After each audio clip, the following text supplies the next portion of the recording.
This is Hannibal here from The Hannibal TV on YouTube and back again for a second podcast. Very good reaction to the first one is none other than a wrestling legend from the LA territory, San Francisco territory, TV legend, staple of the Cauliflower Alley Club, none other than the original Mr. Wonderful, and he'll tell you the best Mr. Wonderful, Rock Riddle. How are you doing today? I'm doing fantastically well. Every day above ground is a good day, so it's another good day. And how are you today?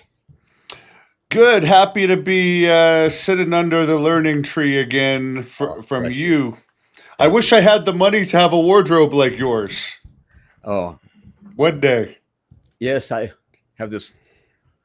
It would be a regular room in someone's home. That's my closet. So it's still not big enough. Oh, a regular size room. Yeah, I could imagine because I first noticed you from your outfits Ah, when I attended several Cauliflower Alley clubs, and you definitely stand out even among a room full of characters. do you know why I dress well? Would you like to know that? Sure. Because I represent professional wrestling. And how would you have me dress in cut off jeans and a tank top? It's like when I fly. Sure, you can be very comfortable and you can dress like some of the other people who even have names, even bigger names in this industry, who don't dress very well. And my thought is, I'm representing professional wrestling. How would I like it represented? With quality, the way it used to be, the way maybe it still can be. So that's why I do that. Plus, some people just cover their body and some people dress. Yeah. At what point in time did you notice the change in wrestling where one of the things I don't like about it is a lot of wrestlers now wear shirts and they don't actually look that much different than some of the people off the streets and at first this was just on the independent scenes, but it has crossed over to some of the major leagues in recent years, although WWE seems to have cleaned it up a bit lately. There's not as many of them in there anymore. Well, good for WWE that they're cleaning it up. I remember when I was a kid, Jim Crockett owned, I forget the name of it, but it was the wrestling promotion out of Charlotte, North Carolina. And Jim Crockett Jim had, Crockett Promotions. yes, Jim Crockett Promotions. It had another name as well, I think, for the section, Mid Atlantic Pro Wrestling, something Oh like yeah, that. Mid Atlantic Championship Wrestling. You're There correct. you go. There you go. I usually am. Okay. Anyway, imagine this. Imagine Skull Murphy and Brute Bernard, both shaved heads. Skull Murphy, no eyebrows, looks like he would rip anything around him into tiny little pieces. Brute Bernard, same, but Brute Bernard was was missing some gray matter, and he would go around saying, "Well, well, well, well, well, well, well, well, well, well, well, well." So if you've ever watched any videos of Brute Bernard, you'll see that, and you'll say, "Well, it wasn't a great imitation, Rock, but we got the idea." They would show up at every wrestling match in suits. Every single one of his persons, of his wrestlers, would show up dressed the best that they could be, no matter what they looked like in the ring. Uh, and I just thought that was a really classy thing. So maybe as a kid, I was influenced by his wrestling, by his promotion, and by the way the level of professionalism that I saw there. So when I work in the entertainment industry, although my feelings are changing about being associated with that industry at the moment, they're not getting a lot of good press anymore, even though there's some great, great people in that industry. But when I was working in film more, I felt like I dress because I'm representing the entertainment industry. I dress well because I'm representing the professional wrestling business. If you cut me, I bleed wrestling. So my number one love by far is professional wrestling. And the way it used to be was just amazing. So let's go ahead and talk about that. You ask about the dressing and things like that. When I wrestled, for like 10 plus years when I was wrestling between 7 and 10, sometimes 11 times per week, when wrestling was wrestling. Oh my goodness. I weighed 236 pounds of twisted steel and sex appeal, and I was pretty much the smallest wrestler I knew. Most of these guys were considerably larger than I was. And now I go to look online, or I do commentary or something, and I see, who's that kid over there? Oh, he's walking toward the ring. Okay, I better stop him. Oh, he's a wrestler. Gosh, he must weigh about 160 pounds, and he looks like a beanpole, and he's wearing regular clothes. And this is why Ken Ramey, before he died, I was talking with him, and we were sharing the same kind of feelings and sentiments. And he says, you know, Rock, when people ask me about the wrestling business, I just say I don't know anything about it. I'm ashamed of what it's become. And people associate professional wrestling with what's going on right now. And so I just avoid it. And I understood, and it was very sad. Hopefully we can bring back professional wrestling. We can bring back the camaraderie. We can bring back the territory days. Oh, you can't ever go backward. Why do you say it was better? Because it was. Give me some questions. What would you like? Well, I just, maybe you could confirm this, because I started in the very early 2000s, like 2001. So that was, we were already into the transition to this new era, but I started with the Hearts. And often, if there was a wrestler, maybe from a different league coming in, wrestling with a shirt on, they would just tell me to go out there and rip his shirt off and give him a bunch of chops. Would that be what would happen in like the 70s or 60s if a wrestler out of shape tried to come in with the shirt on? Because I'd imagine it would have been something similar to that or worse. Well, the 60s, that would be history. That's before my time. I got into the business late 70s. Yes, indeed. So I guess that gives away a little bit, but I've been around enough to be able to see it then and see it now. What would happen back in the late 70s, for example, if someone came in wearing a T-shirt? Well, I don't know that I ever saw it, so it's difficult for me to imagine, but I might have done the same thing as you were told to do, and I would have torn it off. It's like someone comes out and they're wearing short, like amateur wrestling shoes, or they're wearing tennis shoes.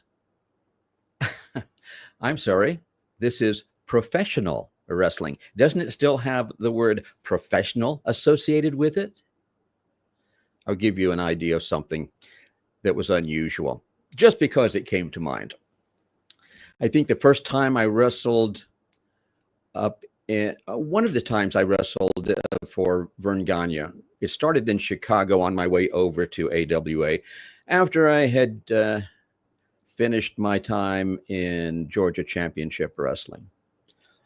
But it seems as though it was my second or third time at Chicago's International Amphitheater, and the first time I had wrestled Khosrow Vaziri, the Iron Sheik. If I have not told that story, I can tell it if you'd like. But I was wrestling this person. I had never heard of him. In fact, this is going to sound very strange, but the promoter at this, now I'm going to say it's not Chicago, it's somewhere else, so that I don't point to anyone in particular. But the promoter was saying, sort of belittling a Mexican wrestler, and it seemed like Mexicans in general. And I said, of course, at that point, the only time as far as I know, I had ever seen a Mexican was on television on Westerns with the big sombreros, and they were all cool. And I was shocked. I said, why does this promoter, what does he have against Mexicans? That doesn't make any sense. Anyway, I was wrestling my first luchador. I'm in the ring. This lucha libre guy comes in and he jumps over the rope and he does his somersaults. He's done all of his stuff. I have no idea what's going on. I fold my arms. I back up into the corner. I wait for him to finish doing whatever weirdness in my mind he's doing. Then tied up with him, snatched him, pulled him down, forced him to wrestle. I said, no, I'm not going to do that stuff. I don't do lucha. I do professional wrestling. I don't do ballet. I do professional wrestling. I don't do gymnastics. I do professional wrestling. So the people who approach it as gymnastics, or the people who approach it as a dance, I'm not happy with those people. Ah, yes, back in the good old days, we would discipline those people. Okay, next question.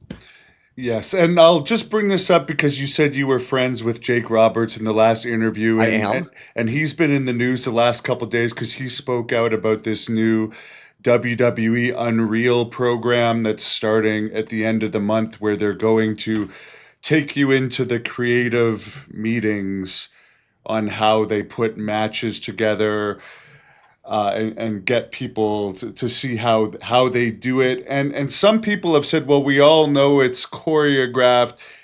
What's he so mad about?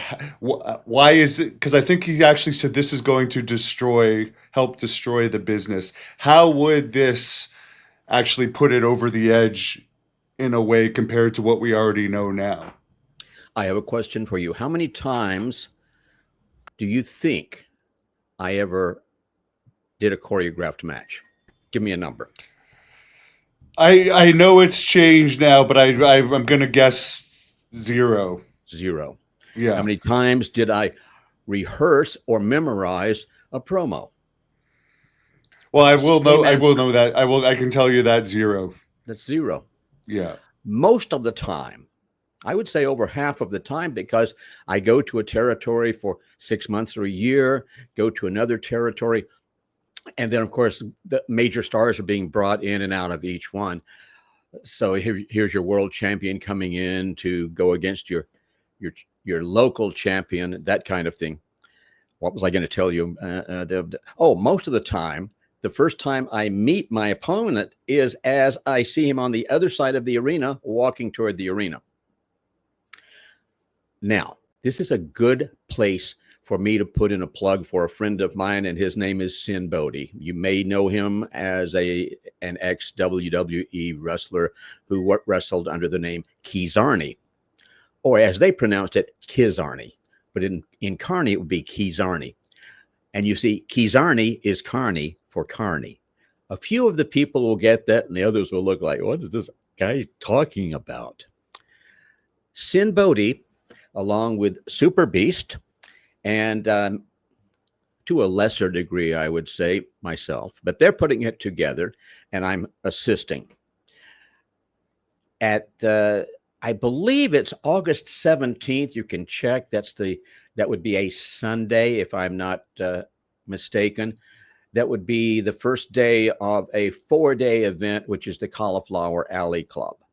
They are doing something called On the Fly. It's brilliant. It is old school. It is professional wrestling. Here's what we did last year. It was a super hit, and I was blown away with the quality. I did not expect very much quality because of knowing how the younger wrestlers are now. So on one side of ringside, one portion, there are a whole bunch of professional wrestlers. They are already dressed, and mostly these are sort of the good guys. Over here on the other side. Here's the poster for it, by the way. Sorry to interrupt you, but that's the actual poster for it. No script, no plan, just wrestling on the fly. Yes. So it was fantastic last year. It probably will be better this year. So that second section of ringside. So we've got one over on this side of the ring, one over on this side. And those would be, I don't know, maybe those will mostly be the so-called good guys. All right. You see, I am really old school, and that's why I use terminology with the boys that I don't use with the public. Thank you very much. You're too kind. These are the Mizarks. Oh, I know what he said. Good for you. Does that make you a big guy, big person? Wow. So what happens here with Sin and Super Beast is someone I'll give you an example. Last year when I did this, I took the microphone, I walked around through the audience. There was Atta Johnson, Atta Maivia, if you will, the Rock's mom, not this Rock, but Dwayne Johnson's mom. And I saw her there and I said, Atta, I think you should pick out the next person to wrestle. So I gave her my hand and I took her by the hand, stood her up, and we walked down past the first section of wrestlers. And I said, who would you like to see wrestle next? And she says, this guy. I said, fantastic. Okay. And let's go over to the other side and see who his opponent will be. And you'll pick out that person also. As she's walking by, there's one fellow whose chair is with everybody else front row ringside, except his chair is a little more forward. And she touched him, almost didn't trip over him, but could have if she weren't paying as much attention. And he said, I'm sorry. And she said, him. That's the opponent. So that's the way it is. We will do a fast interview. What's your name? How long you've been in the business? Where you're from? Boom. Okay, go in the ring. Same thing. Boom, boom, boom. What's your name? How long you've been in the business? Great. Go in the ring. Bell will ring, and it will be I would say in every situation, in every case last year, the first time those two had ever wrestled each other. Because this is the way it was. We go to the arenas. We see our opponent coming from the other side of the arena. Do we know his name? Sometimes, sometimes not. It wasn't that big of a deal. That was we were living our dream, and we would go in and wrestle whoever was in there. Not a big deal. Who did you wrestle last night? Oh, gosh, I don't remember. Muscular guy, big guy, had the big club. Oh, the Iron Sheik, Khosrow Vaziri. Oh, yeah, that's right. I remember. But that's the way it was. And what else can I tell you? Did I answer your question, or should I continue? No, you did. But since you mentioned you knew Atta Johnson, who I've interviewed at a past Cauliflower Alley Club, by the way, beautiful lady, and she said she sent the interview to The Rock, so that means The Rock must have at least seen one of my interviews, which is pretty cool. But have you ever met The Rock, or can you tell us anything about The Rock? Before that, I just answer no. Okay. Maybe he was when he was a kid. I didn't pay a lot of attention to a lot of people, a lot of family members and things like that. However, I was in Vegas several years back. You were talking about sending a video to the other Rock. Yes. And I walked into this room. Atta was there, and she had she was just finishing an interview, a television or televised interview. And I waited for her to finish, made sure they'd cut, they were finished. And I said, I was The Rock before The Rock was The Rock. She said, stop. She looked over at the camera person and she says, film this. I said, I was The Rock before The Rock was The Rock. I was the original. I was Mr. Wonderful before the imposter. And we talked about Rocky Johnson. I beat up Rocky's dad and started doing all this, but I am the real Rock. At one point, she said, you are atrocious. Rock Riddle, my boy Rock, he will lay the smack down on your pink shirt. And I said, wait a minute. You're going to say that? Come over here and say that. Cheat the camera. So I'm pulling her in toward me and cheating the camera. It's like if she's here and the camera's there, I look this way and she looks this way. I said, cheat the camera. Pulled her in with cheek to cheek. And I said, Dwayne, we're running away together. Cut. And if you ask her, the next time you see her, ask her, did you and Rock Riddle ever do anything together and anything on video, any film, anything? She'll say, I've heard her say this a couple of times. She says, Rock and I made a movie together. Well, now it wasn't a movie, but I could never say that. But it was maybe 90 seconds or something like that. And it was a fun little thing to send to her famous son, the #1 male box office draw in the world, Dwayne "The Rock" Johnson. Next question. See, you're leading me today. Otherwise, Yeah, how would you compare where you mentioned The Rock's movie power? I guess Hulk Hogan before The Rock was crossing over. I mean, we could say it was you doing the crossover before any of those guys. But how would you compare the fame of The Rock to Hulk Hogan? Because I think The Rock is maybe more famous overall than Hulk Hogan was, but it seems like Hulk Hogan, people care more about Hulk Hogan still for whatever reason. Like if you do if I do a clip of you talking about Hulk Hogan, it's going to get more hits than you talking about The Rock. well, in that case, let me do a clip for you about Hulk Hogan. Go ahead. That's why I'm asking you. This is why I'm asking you. As soon as I see myself full frame, I'll know that's my cue to begin Yes. the story. You know that Hulk Hogan hates me, right? There with Hulk Hogan years ago, and he says, "I hate you, Rock. Hate you. Your hair." Because, as you know, Hulk has no hair. And I said, "But Terry, it's so difficult to maintain hair like this. You do remember, don't you?" Okay, pretty short, but that's true. And I certainly have respect for Hulk Hogan. He did something in this industry that was amazing. I've only met him, only talked with him a limited amount, only maybe a few times, 4 or 5 times at best. Every once in a while, I'll see him. We'll acknowledge each other, but he's busy. He's got a line of people or what have you. So it's just like the time that I was in Marie Callender's in North Hollywood. And I had a couple of people from out of town. They're sitting there with me. And over on the other side at Marie Callender's, there is Richie Cunningham, Ron Howard. Yes. People say, Richie who? What? Who wants to know who am I? Who are you? Who are you to be on here? I am direct from his palatial estate high in the hills of Hollywood, California. We present to you live and in person the first, the only, the original Mr. Wonderful of professional wrestling, the Diamond Ring and Cadillac Man, the man who possesses the body that men fear and women love, the intercontinental lover, the Rolls Royce of wrestling, 4-time Hall of Famer, Rock Riddle. Go on YouTube.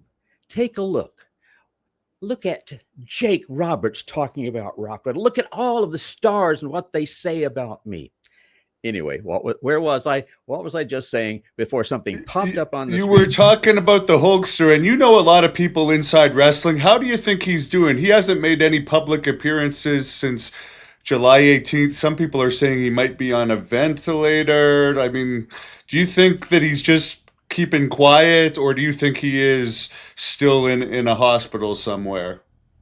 I have no idea. I believe nothing I hear and half of what I see. So whenever other people say, they grab onto something that they see online or something they hear in a podcast, or it's like I can say anything. It doesn't have to be true. What you'll find is what I say is true. However, I have the ability, everyone has the ability to, oh my gosh, there was another, it's another flying saucer. Yeah, I'm from the Pleiades, 444.2 light years from your planet, so it was someone coming to visit. I can do all sorts of things like that. Now, is it true? Is it not true? You have to make up your own mind. We choose to believe one thing or another, but the reality is usually somewhere in between. I do not have any inside information on Terry, on Hulk Hogan, and I wish him well. I hope he's doing really well. The person who originally came out, I understand, third hand, fourth hand, fifth hand information, was someone who had a bit of a beef, had heat with him, or they had heat with each other because of stuff that we won't get into. So if it's someone who doesn't like me, who says Rock Riddle's in the hospital, he's probably not going to make it, then what's their outcome? What are they trying to do? Do they still want to stir up trouble? Do they still want to see if they can get back at me in some way? So I really don't know. And I'm not going to create something just for hits, just for Right. the sake of doing it.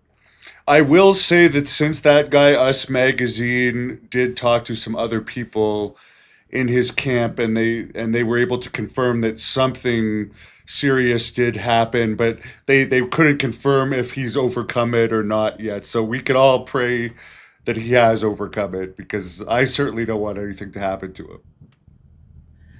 I've had a few friends in the business where I see online that they passed away. And then I discover that it's not true. So why someone would want to say something, this person is on a ventilator and is going to die, if it's not true? Why? I suppose there are people who need attention. There are people who demand attention by just being there. There are people who need attention and will sensationalize and do whatever they need to do.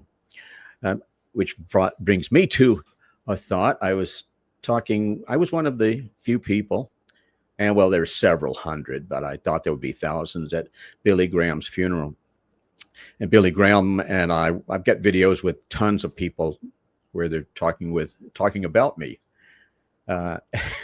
Jerry Briscoe, when he was senior vice president of WWE. I've got several of those online. I'll put the others up whenever I have time to do so. But now I have to go back. What was the question? Sleep deprivation. False. You were bringing up people reporting people's deaths as false. One of those people I just have to bring up quickly was Eddie Mansfield. People said he was dead. I couldn't think of Eddie's name for a moment. He was dead a few years ago, and then it ended up being fake. But you mentioned Intercontinental Lover in your promo. Did he take that from you? No, I stole it from him. He was the Continental Lover, and I figured I'll make it something bigger. Intercontinental Lover. Eddie, if you're watching, that shows my admiration for you, not to steal your gimmick, but to take it and make it something different for me. And those people who know will know that I took it from you. And one guy that you've wrestled that has admitted he has skin cancer, and if you look at this recent picture of him, it definitely looks like there's some discoloration on his face. I know he's having the surgery to get it cut out. But Ric Flair, is there any memories you can share for us on him? But I'm sure we both wish him well on his battle with skin cancer. Absolutely. I'll tell you a few stories about Ric Flair. I've been in the business for a long time. He's been in the business considerably longer. I remember when I was 14, because people will say, well, Rick is this age. And I said, no, I don't think so. I remember when I was 14 years old, I watched him wrestle on television, and he had been wrestling for more than a year or so at that point. I had the opportunity to wrestle Rick several times. I don't know exactly how many. I would say probably a couple dozen over the years. And that was always fun. And talking with him in the dressing room is always a character. I pretty much kept to myself and listened most of the time, but occasionally I would be brought into conversations and things like that. I remember, and stop me if I told you this before, so that people who are watching this we did not talk about Ric Flair before. Did we talk about Dusty We talked Rhodes? about Rip Hawk. Did we talk about Dusty Rhodes' funeral? Yes. Ric Flair was there, so I'll give you the Ric Flair part of it. This was in Tampa. And Rick and I would, every once in a while, we'll see each other down the road, and we'll stop and we'll talk for a while. And then I saw him after Dusty Rhodes' funeral. I saw him about an hour drive outside of Portland for Rowdy Piper's funeral. And Rick came over to me. We were both there early. And he says, Rock, how are you? And I said, do you know how disgusted I am to see you here? And he looked at me like, what have I done? And then I added, under these circumstances, and watched him melt. And we made a pact that we would not meet the next time at somebody else's funeral. And then I thought the next time was going to be his funeral, because I had understood that his organs, he was, That He was was on around life support. 2018, right? That was, Probably. yeah. He was like on life support, and his organs were shutting down and things like that.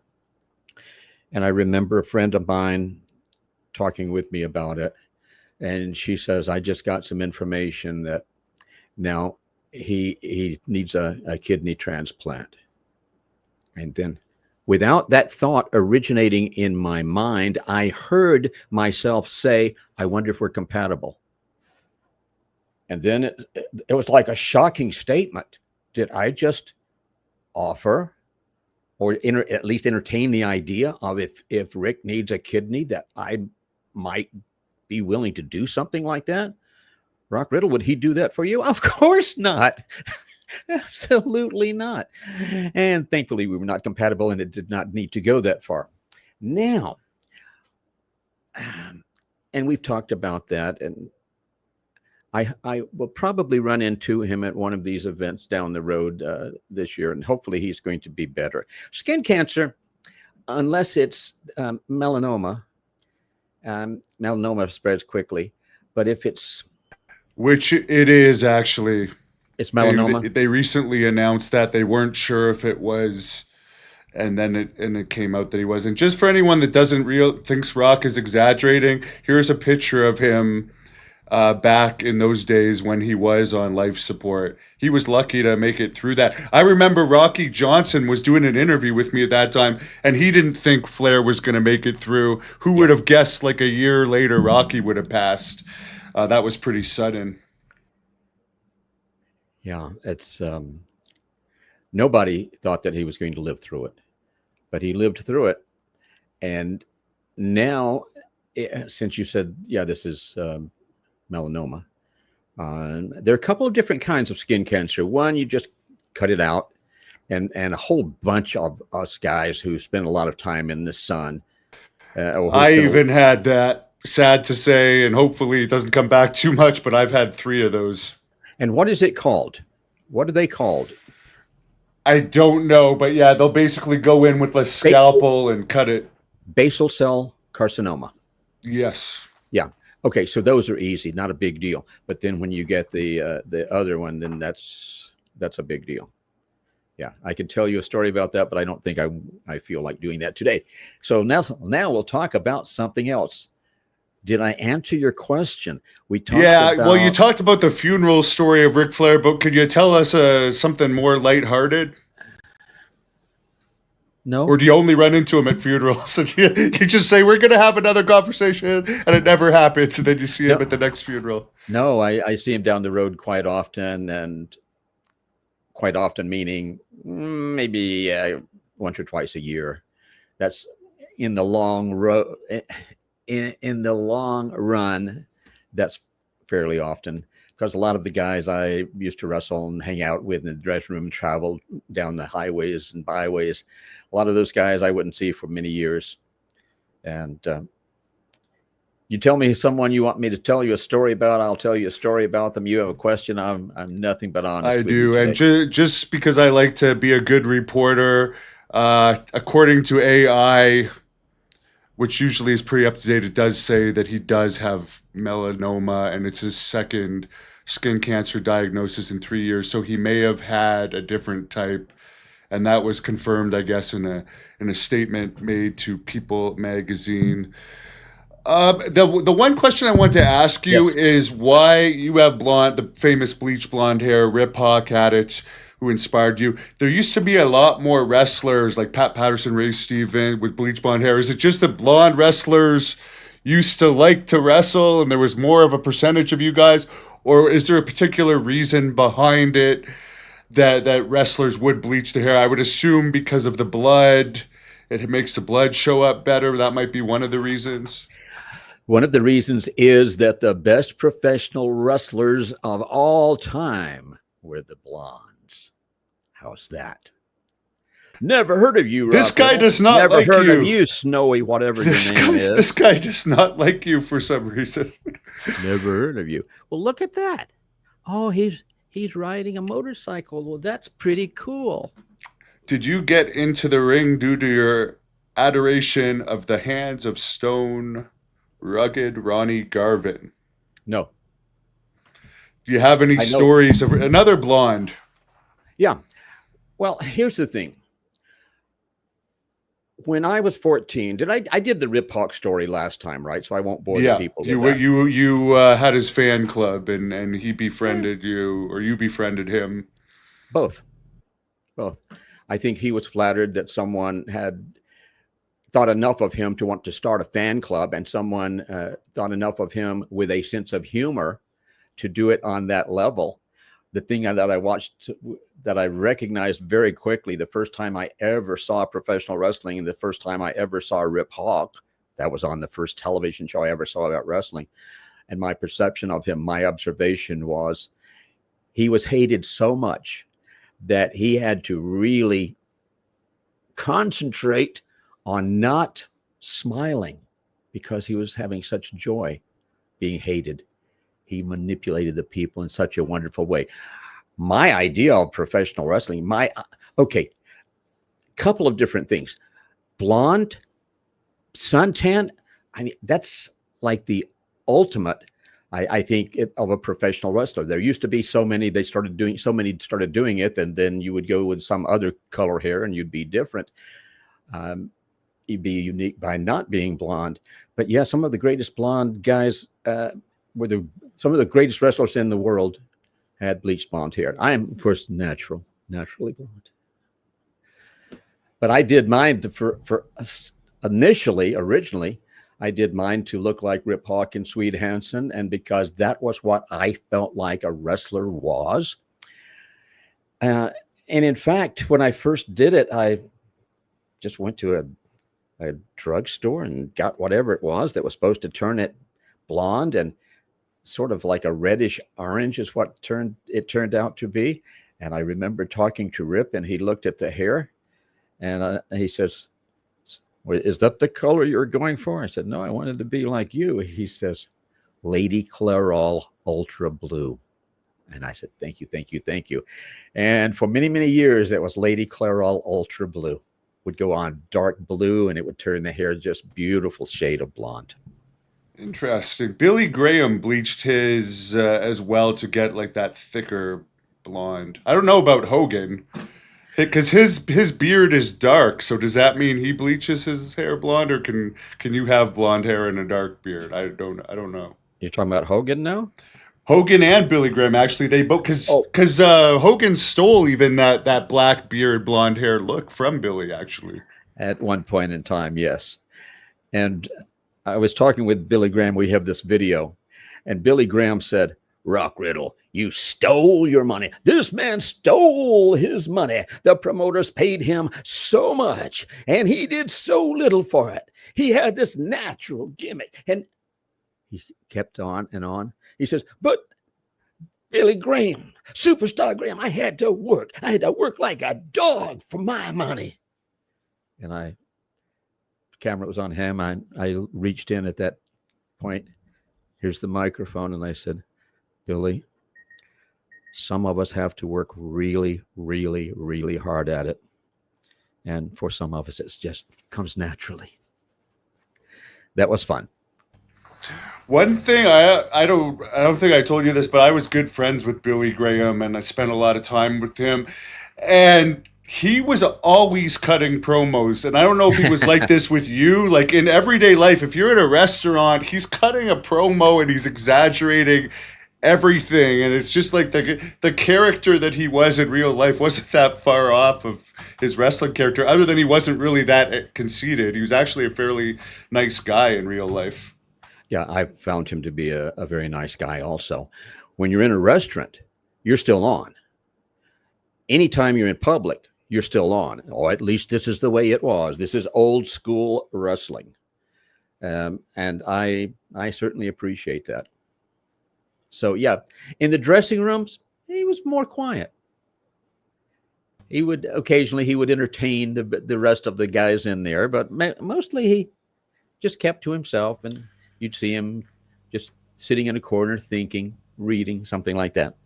Well, he didn't like the stereotypical boys, like like he wouldn't want, he's not the type to be out partying and stuff, right? He No, kept to himself. He didn't hate them or anything, but he's not going to be out raising hell at a bar after the show. that's true. And there are some people, like, for example, Jerry Lawler, the King. Jerry, to the best of my knowledge, and he has confirmed this, never smoked, never did drugs, never drank. And that's one of the reasons that he said, up until recently, that he looks so good. Oh, can we turn off those comments? See, we're making this guy now. Yeah. Oh, is he getting under your skin? No, it doesn't matter to me. It's I was born July 12, 1973. Somebody says Hulk 73 Hogan's hair February. came with the bandana. It I guess that's did in later years, yeah, because when you take the bandana off, the hair was actually attached to that. Because that's why the joke works so well. When I said, yes, but Terry, you know it's so difficult to maintain. Did we do the thing about the Iron Sheik? Did I tell that story last time? You did. But one question I want to know is about the Iron Sheik being afraid of you. No, that was Andre the Giant. Oh yeah, Andre the Giant. The Iron Sheik thought you were more of a shooter than you were. Yeah. But as far as the cutthroat nature of the business, you mentioned this in the last interview, and we said we would elaborate on it if we did another. Could you explain what you were talking about as far as how the business can be cutthroat and maybe give some examples? I don't think it's that cutthroat. Now, when I was talking, I've known, I knew Bobby Heenan for so many, many, many years. So we were pretty decent friends. And I actually did an interview. I just took a videographer with me to CAC one year. And I figured, let's interview some of my friends. And Bobby was talking about it being cutthroat. And naive me looked at him like, what do you mean? Because I did not see that. That was not part of my reality. I would go in the ring. I would do whatever I'm going to do in the ring. I would do my match and yes, blonde makes a person stand out. I can't not see those when they come up. That's cool. Oh, they distract you. I'm so blind without my glasses. I barely see them. So, okay, good to know. I'll only put them up if it's a really good one. Okay. Like this one. I'll put this up. Please give this video a thumbs up. Make sure we get lots of recommendations. Rock Riddle is the greatest professional wrestler of all time. The man is a true professional. Okay. I will say this, you didn't have any negative comments on the last one, and it got about 5 times as many views on Facebook for whatever reason. You're more popular on Facebook than YouTube. It didn't do bad on YouTube, but I'll tell you if you get a bad comment. And I have no reason to lie about that. People liked you. Very good. Very good. Well, I'm really a likable person unless I slip into my heel character. And we asked for a good question and we got one. Should you read it or do you want me to? Did Rock ever meet Nature Boy Buddy Rogers? He was before my time. And I think when I started going to the wrestling matches that I was able to, like, in passing, say something to him. But had you asked him later, hey, did you ever meet Rock Riddle? I don't know that he would have remembered it. I mean, sorry, I could have given you a wonderful answer, but I figured better to give you the truth. Now, I know you're going to be biased because you know Ric Flair, but who was the better Nature Boy and why?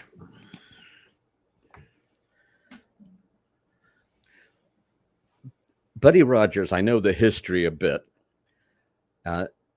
My understanding is that the audience never saw Buddy Rogers until he came through those curtains, went to the ring, did his thing, went back. Then when he's inside the curtains, they never see him. That is perfect. That is the way I think it should be. I see wrestlers now who are smaller people. And first of all, because I was the smallest wrestler when I was wrestling full time. I mean, Kevin Sullivan was shorter in stature than me, but with that exception, everybody was. I don't remember anyone else who was not bigger than me. Maybe Ricky Fields when I wrestled NWA out of Mobile, Alabama. So, what was the question? Oh my God! It was who was better? Who was the better Nature Boy? The Nature Boy Buddy Rogers or the Nature Boy Ric Flair? I don't know that there was a better. You've got two people. Scott Steiner will say it's Buddy Rogers for whatever that's worth. Another of the bleach blondes. Okay. And I have met Scott Steiner. I've talked with him a few times briefly at different wrestling events and fan fests and things like that. By the way, I say that because Steiner called Flair Nature Boy number 2, so I could only assume.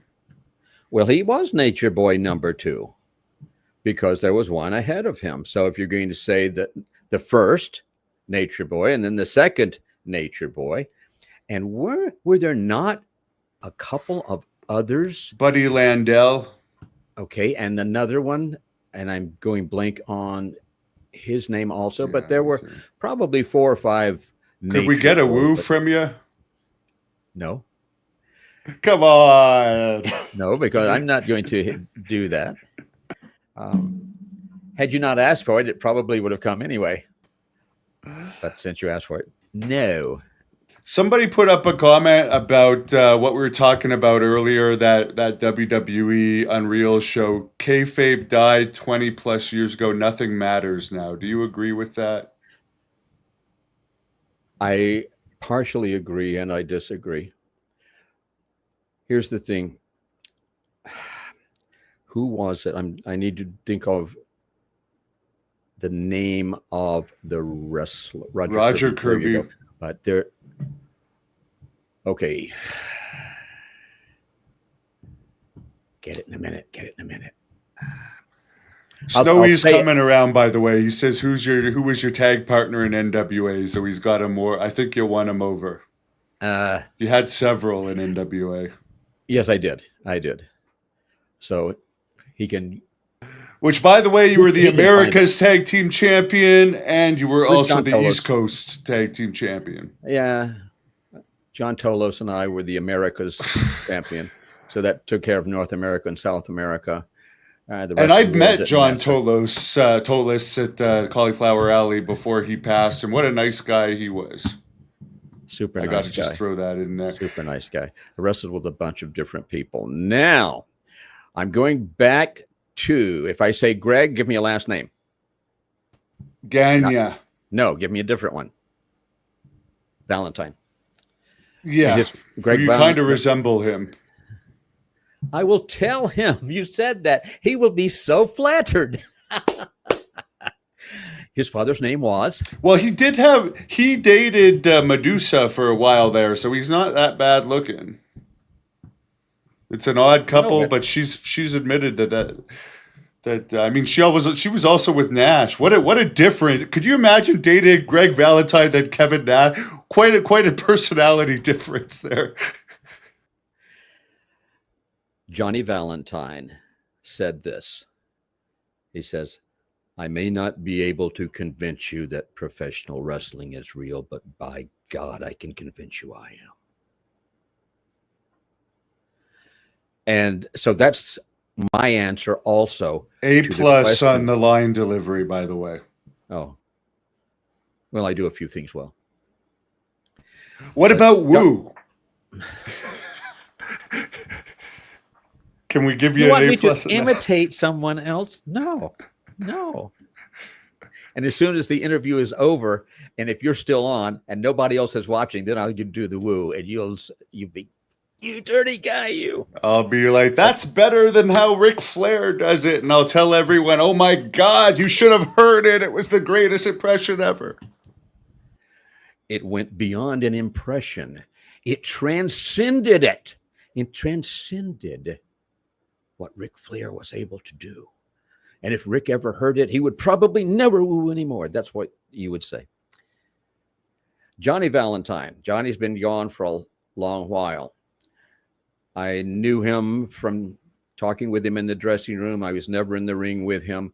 He made such an impression on me that even though he's no longer with us, even the fantasy idea of being in the ring with him makes me back off a little bit, because he had that kind of energy. The real wrestlers, when wrestling was real, I say this to the young kids when I'm training at different places. I say, number one, you need to be able to handle yourself in the ring. Anything you do in the ring you must be able to use it outside the ring on the street. If it doesn't work in the ring, if it doesn't work in the street, it doesn't belong in the ring. And you need to know how to protect yourself, because even though it doesn't happen as much, now that riots are becoming more fashionable again, there are riots at wrestling rings, wrestling matches. You need to be able to take care of those people who come into the ring. And if you do your job well, you bad guys, when you do your job well, you're going to bring these people into the ring. Do you realize, let me explain something to those people who have not been around for a long, long time. Not that I have. July 12, 1973. Oh my gosh,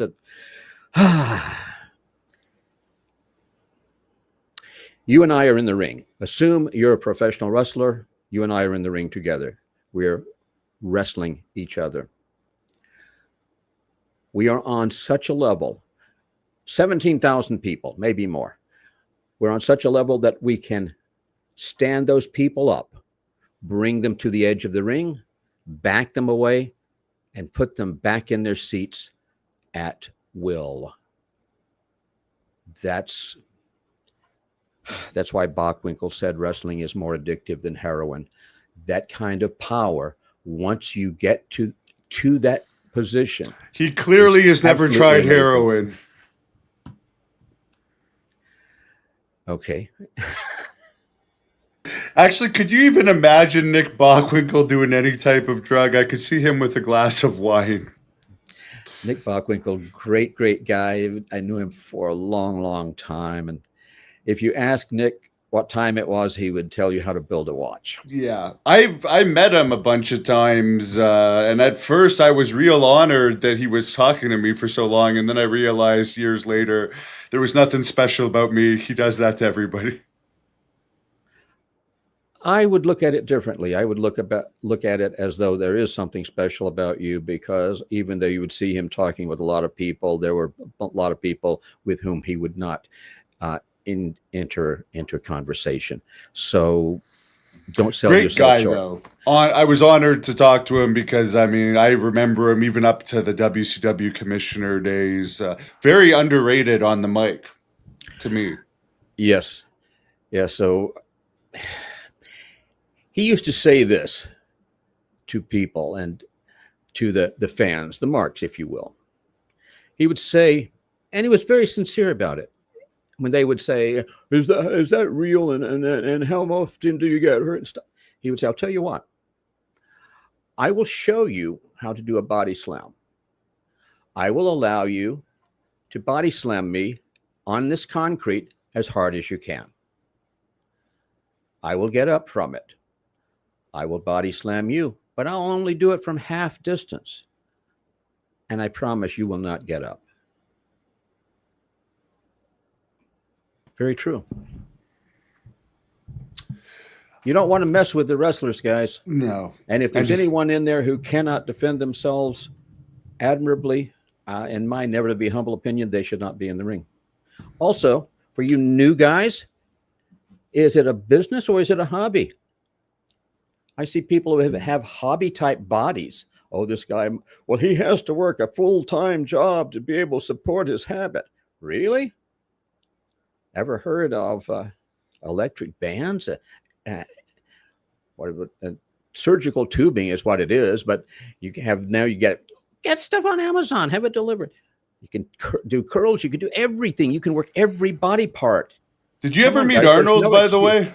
Yes, used to work out with Arnold back in the old days. I lived in Hollywood Hills, and there was a gym literally within walking distance of my home. It was a holiday spa. It was actually across the street from the famous Chinese theater. It was the Twin Towers medical buildings there. However, there was a gym in Santa Monica on Main Street, and it was called Gold's Gym. You mean you mean Gold's Gym? No, I meant World Gym. It was called World Gym. It was after Gold's Gym. But Joe Gold is the person who put it together. When he sold it and went back to sea, because he was a seafaring man, he sold his name along with it. And then when he came back, some of the major stars were talking about how Gold's, the new one that bought his name, was not quite up to what professionalism they knew, and he should do another gym. So his second gym, he could not use his own name, so he called it World Gym. But I would be at World Gym every morning at 7 o'clock. Working out there at 7 o'clock every morning would be Arnold Schwarzenegger, fun guy, Tom Platz, Rachel McLish, who was Miss Olympia. Who else? She was gorgeous, by the way. She's in Pumping Iron 2, The Women. If anyone hasn't seen that, she's absolutely stunning. Super nice lady. Frank Zane, Super Cal Skulak, Louis Ferrigno, etc. So my thought at the time was, I can go to this little local gym and watch these two 350-pound females sitting on stationary bikes, going very slowly, jabbering. The only thing missing is the box of chocolates between them. Or I can go somewhere that's actually inspirational and people are taking their health seriously. And so that's why I was there. And Schwarzenegger was so happy that his book, Education of a Bodybuilder, this is when I had first started talking with him and working out there. He was amazed that this book made money. And he said, everything in the book is in a bunch of other books. It's not like it was any inside secrets. But Arnold, I had great respect for him because he did not see obstacles. He saw solutions. And I can give you stories and stuff, but just a really nice guy. And the only time that he messed up is when he went into politics. And I told him, I said, because he had won at everything else, I said, politics, you can't win. I mean, you can win an election, but in politics, you're not going to win. And I don't know, he's semi-involved, I think, now, giving his opinion on things. Next. Is there any little story you could share with us? Because I know Billy Graham was very close with him. Could you confirm? I don't know if you were there in the same era that they were training together, but could you confirm for the viewers that they did actually train together? I have no idea. Okay. How's that? It's an honest answer. Yeah. I have no idea. Billy Graham was not at the gym when I was there, not the one in Santa Monica, California. Which was the Worlds, right? He World probably gym. never switched to Worlds. He probably stayed at Gold's because it was probably closer to his house. Well, they were close together anyway. I mean, both were in Santa Monica. Maybe one Venice, but the Santa Monica and Venice are right touching each other anyway. Rick Drayson did the logo for both too, didn't he? He did for both of them. Could you share anything on us with Rick Drayson? Because he kind of got more popular after he died because he did all these interviews in the early days of YouTube that became classics, especially the ones with Rich Piana, who also ended up passing away. Mm-hmm. Well, I don't know if you've come across him, but Rich is another guy that was friends with Rick that became like a legendary figure in bodybuilding. Yeah, Rick was a really good friend. I knew him for a very, very long time. Rick and I shared the same birthday, not the same year, but the same day. That's July 12th. Oh, does that mean you have a birthday upcoming, Rock? What could we get you? Oh, let's see. Cyber, SYBER jet.com. You could buy me one of those. Let's see, a Western uh, Western island, Caribbean island, yeah, private home, and stuff like that. Anyway, we were talking about Rick Grayson. I would go over every once in a while on Saturdays and train. Rick had a professional wrestling ring in his backyard, and he had classes there. And I would come over and train the people, and it would be anywhere from like 14 years old for I think the youngest up to probably in their 30s or more. But I remember Rick's lady friend at one point. I'm talking to the guys and I'm saying, this is your money maker right here. This will make your money. If you believe it, everybody else will believe it. If you believe what you're saying is true, everybody will believe it's true. If you believe what you're doing is absolutely true, they will believe it's absolutely true. It's just like an actor. If I'm doing an acting bit, if I question it, so will the audience. They'll say, oh, horrible actor. If I totally convince myself that what I'm saying and doing is absolutely true, and I actually am that character, then it's going to go so far beyond, and people are going to be able to experience emotionally. Is this his backyard, by the way? That's his backyard. That's my son right there. And he is now... I thought you were supposed to be tough. Your son's kicking your ass there. Yeah. That was so much fun. You're still in pretty good shape there. I'm still in pretty good shape right now. Jeez. And your hair is reddish. No, it's blonde. Must be the camera. But my son now, that's Evan. Evan is now 30 years old. Oh, wow. And he has several businesses. One is called Art of Mondays. And most people who are watching this, if they ever went there and they said, I want to be a part of this, they turn down like 95% of the people who want to be a part of that. He has several different things going. And when he was 17, he outdid me. He had outgrown me at 17. I had to sign for him to do this, but he went around the world at 17. And let's see, where is he right now? 2 weeks ago, he was in Japan. Last week, he was in Ireland. I think he's on his way to, oh gosh, some Caribbean island right now.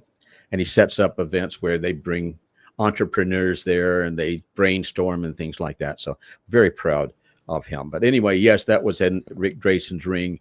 Didn't Grayson train Rusev? Maybe you wouldn't know, but I'm pretty sure he may have trained Rusev in that ring. That sounds possible. I seem to. It has a note of yes, I think so, but I don't really know firsthand. But when I was there, I was talking to the kids. I said, "This is your moneymaker," and then Rick was sitting over at the side. And his lady friend was sitting over at the side, and it was the first time. And she was smiling, and then I looked at her from the ring. I just stared at her. And she says, Rick, he's scaring me. And then I smiled, and I turned to the guys, and I said, that's how it works. I was doing something I remember with one of the guys. I put him on his back and walked on his face. Turned around, walked on it the other way. Did a bunch of other stuff too. And then afterward, Rick said, when you walked on the guy's face, I said, yeah. He says, how did you do that?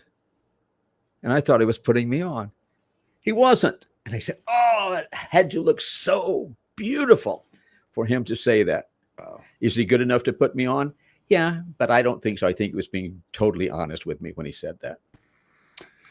We talked in the last one that you were friends with Piper, where he's raising your hand here with his daughter. I recently acquired a match of his daughter's that got about 400,000 hits within a couple of weeks. Why do you think she was never given an opportunity in a major company? Because they seem to give away contracts fairly easily these days, particularly for legends families, and you can't get much more of a legend than Piper. It's strange that they wouldn't have given her at least a shot somewhere. When you watch the match, how good was she? I've not seen her in the ring, so I don't know. I mean, to be honest, she needs work, but she looks like Rowdy. I mean, I never noticed that. Ariel is her name. And I remember that because, oh gosh, this turns into a long story, so I won't give you the background. But after Rowdy had disappeared for a while and people were thinking that he had died and things like that, I was at a drugstore, CVS pharmacy, I think, which was like a couple blocks from my office. I needed some light bulbs. I started walking east. I started walking east, and I figured there's a place down here. And then I got halfway through the intersection. I said, no, I'm going to go north. Why? I had no idea. Still don't, except for what happened. That would be the only reason. I went to the CVS pharmacy. I'm going to get some bulbs, and holy mackerel, we thought he was gone, and we're taking a look. There he is in the drugstore. What are we watching right now? I'm just playing that match while you're talking about it. There she is. But keep talking. I'm just putting this on for the fans so they know who we're talking about here. Yeah. See, 330 views in 2 weeks. That's pretty good for an indie match. Huh. Okay. So I saw Rowdy from behind, and I didn't know whether he was alive or whether to believe the rumors or anything. And then I went up behind him, he and Ariel, and I said, they'll let just anybody in here, won't they? So then it was, oh my gosh, and hug time and stuff like that. He introduced his daughter to me, and he says, this is Ariel. I said, who? And he says, R-E-L, Ariel. I said, oh, I will never forget her name now. That's how I met her. Her wrestling name is Teal. That's her in the bagpipe looking outfit. Maybe she should have the bagpipes. Is that what would you just say? Let's give her a little critique here.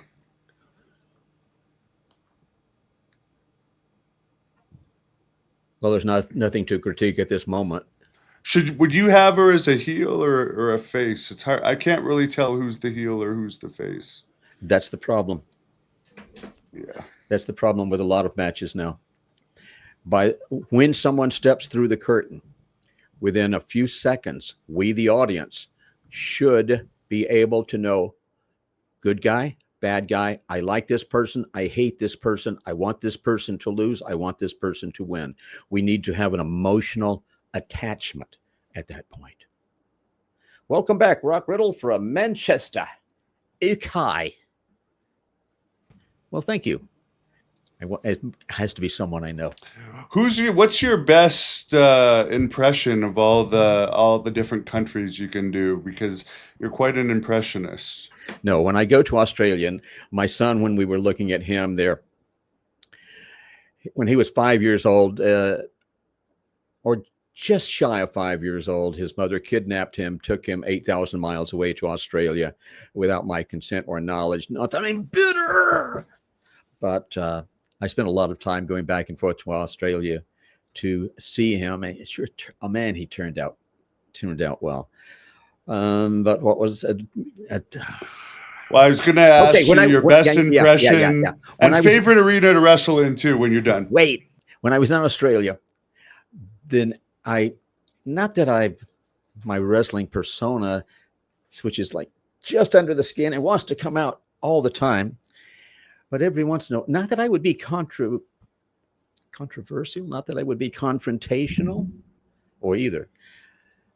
But in Australia, I thought it was funny to make fun of the way they talk. But I was not imitating them. I was doing Cockney. Oh, you bloody twit. Oh, the people are so outrageous. Oh, like that. And they would say, that's not Australian, it's Cockney. I said, oh, it's not the difference. Exactly the same. Maybe that's why I'm not welcome there anymore. No, I Do haven't. the rest of the interview in that accent, please. No, oh, please. You don't pay me enough to do that.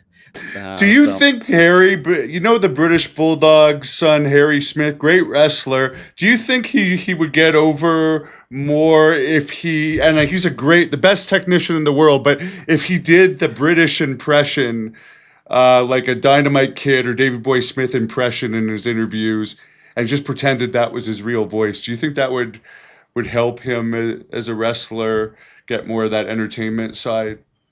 I think he should be whatever he wants to be, not becoming someone where he doesn't feel comfortable doing it. This is advice to any wrestler.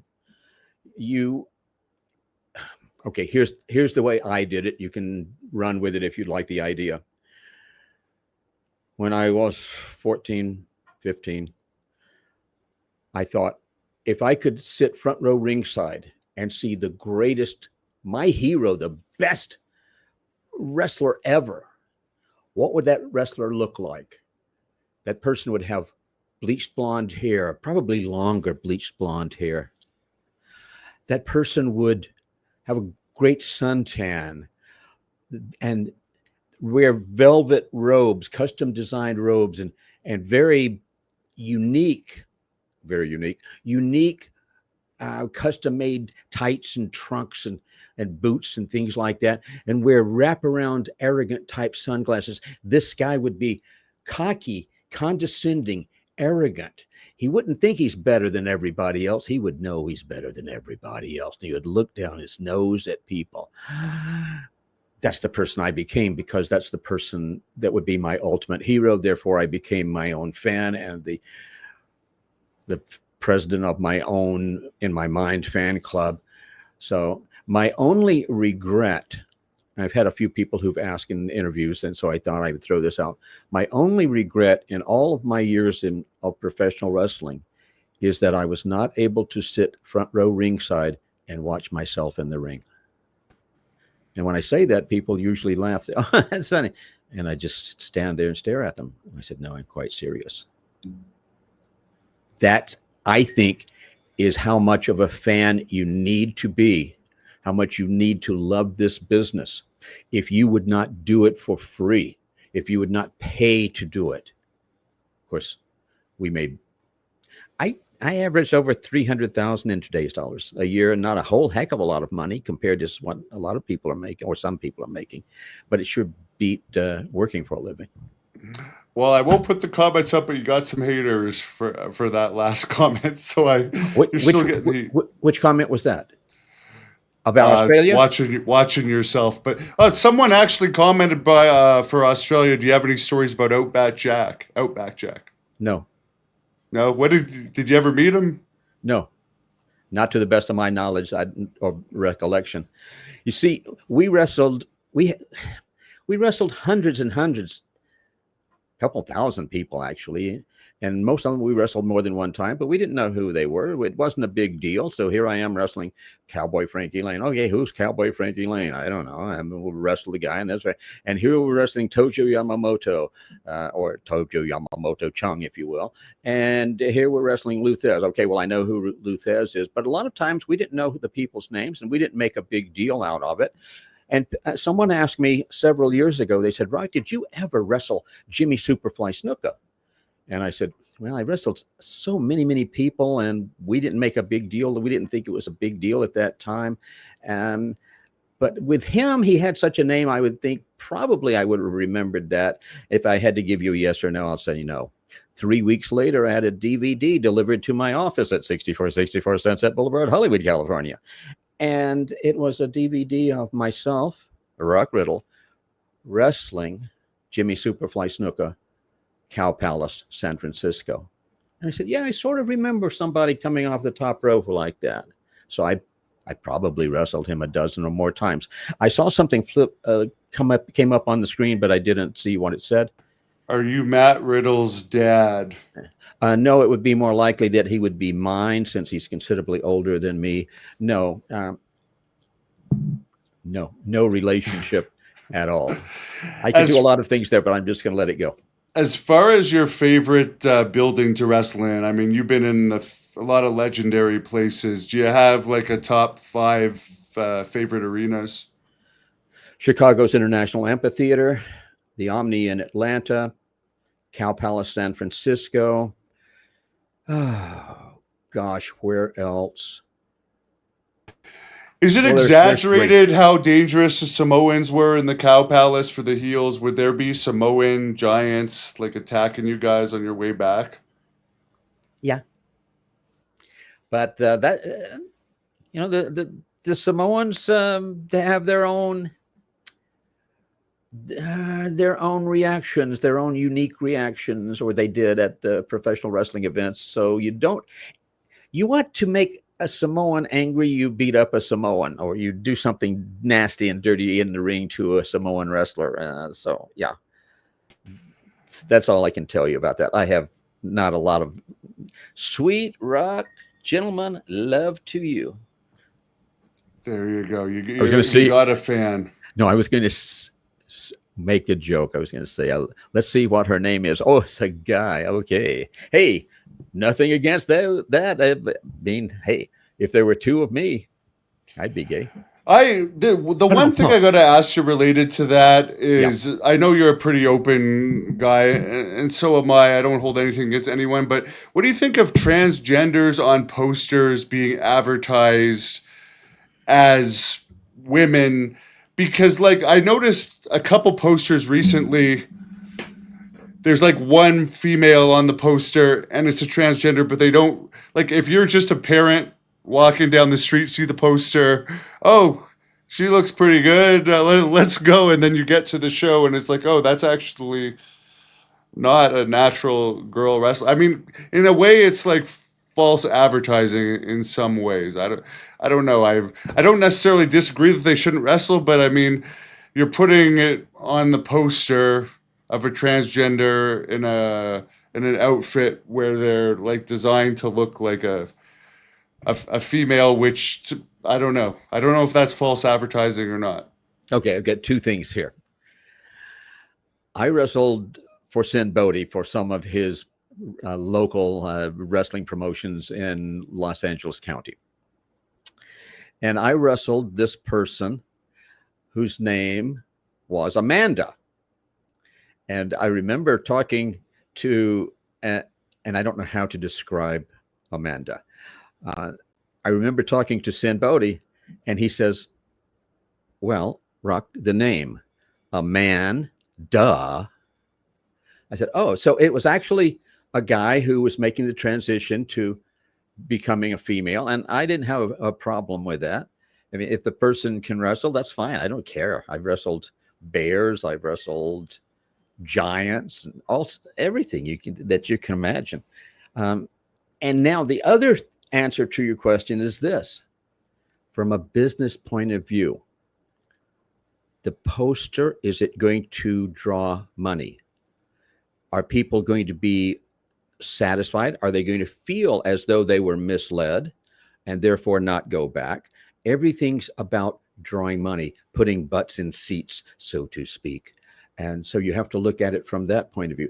And it's just like those of you who have social media accounts and you want to come out on one side or the other of an argument, and you want to come out strong on one side or the other. Well, that's okay if you don't mind losing half of your audience.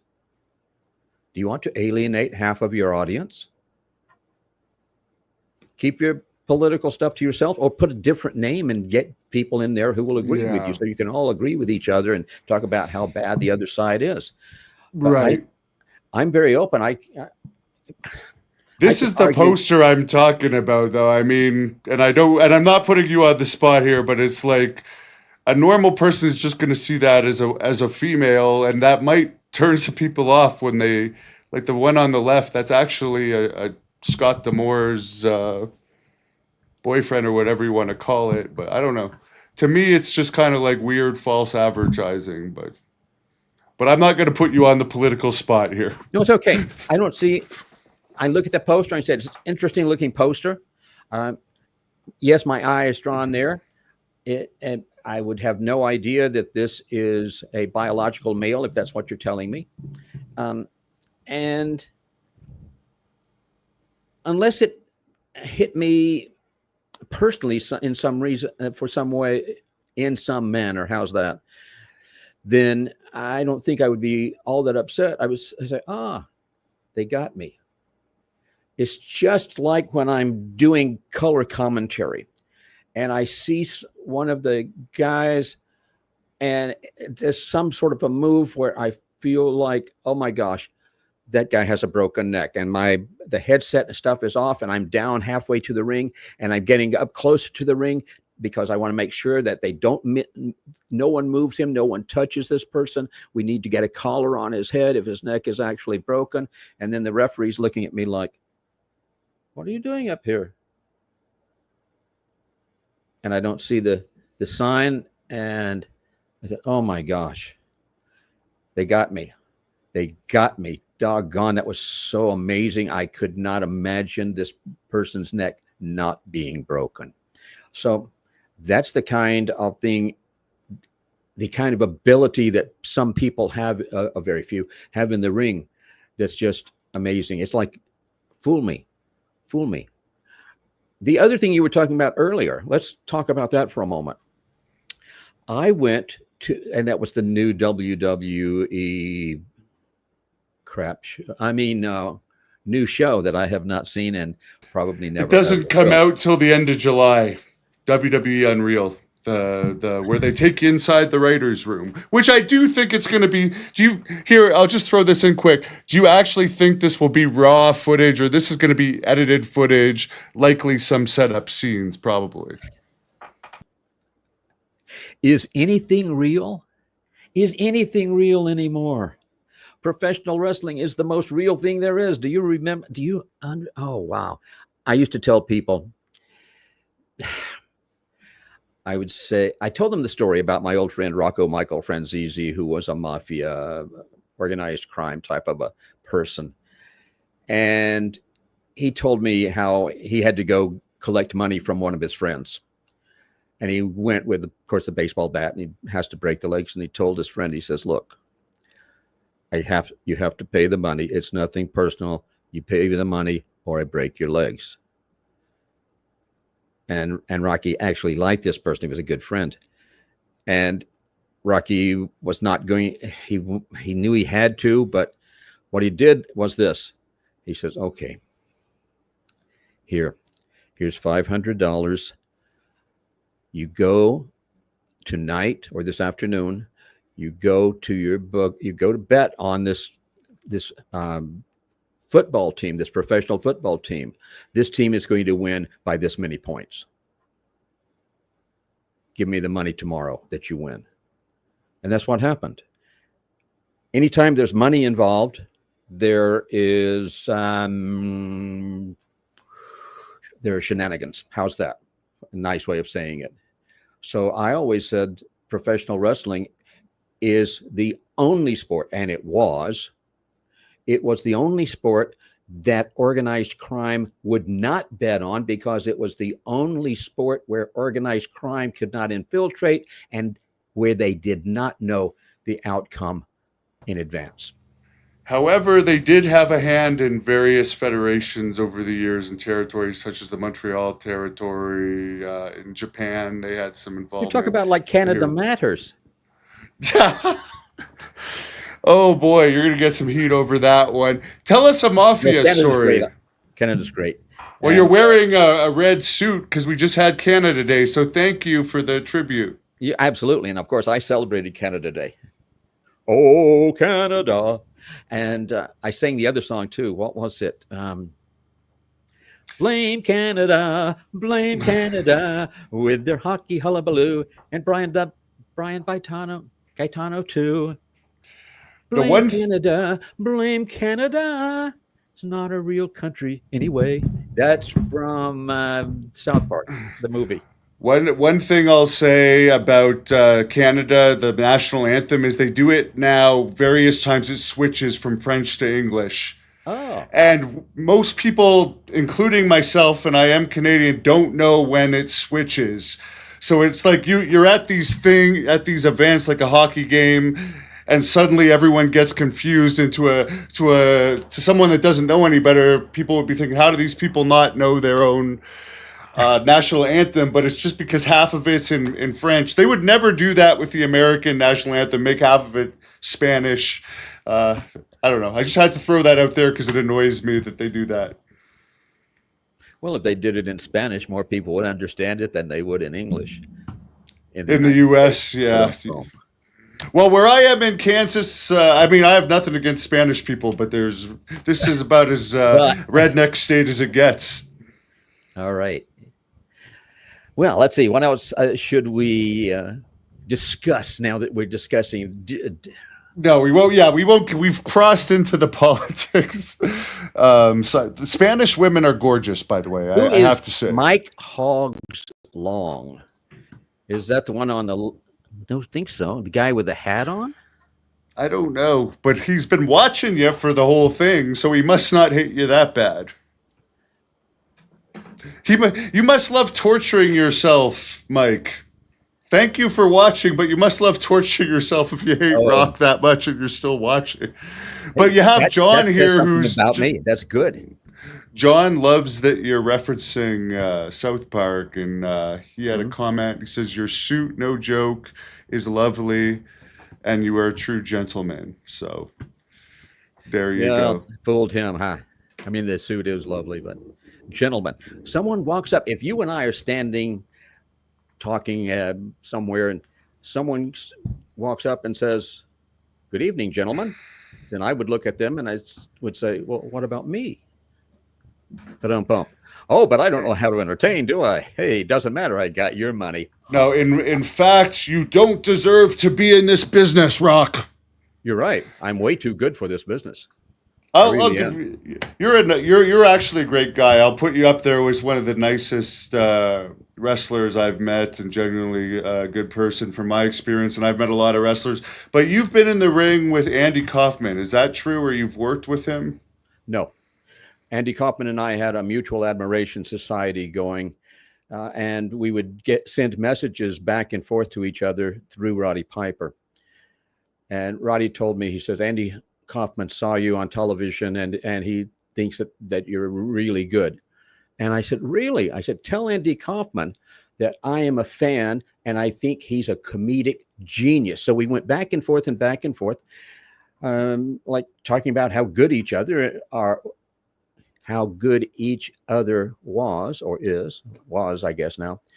And we were going to set up a time for the three of us to have lunch. And then Roddy's schedule was weird and mine was weird. And of course, Andy's was, so it never happened. And the last time I talked with Roddy, one of the last times I talked with him before he passed away, I said, if I could go back and do it all again, I would not change anything except one thing, only one regret. And that is that we were not able to sit down and have lunch, Andy Kaufman, you and myself. So I feel like I know Andy Kaufman. I did a show where we recreated, if you will, the match between Jerry Lawler and Andy Kaufman for a feature film. You can find that on YouTube, I think. You can find it somewhere online. Anyway, that's my take on Andy Kaufman. He was a genius. Comic genius. A lot of people did not understand him. They did not get his humor. I got it perfectly. It was like when I talked to Chuck Barris, and Chuck Barris gave me a great compliment. He said, Rock, you're the first person I've ever met who totally understands how this show works, what it's all about. Because people would take a look at the Gong Show, and I did 7 shows for Chuck. They would take a look at it and they would say, oh, it's an amateur, it's a game show, they have professional talent, and that no one understood. They didn't get it. It was just wonderful entertainment, I think. One of the things that I am most proud of, if people want to take a look, especially those who want to say mean things, that's okay. See, here's the thing. I never read the book, but I knew the lady who wrote it, Terry Cole Whitaker. The title of the book is All I Have to Know. What you think of me is none of my business. And if someone doesn't like me, that means I've done a good job.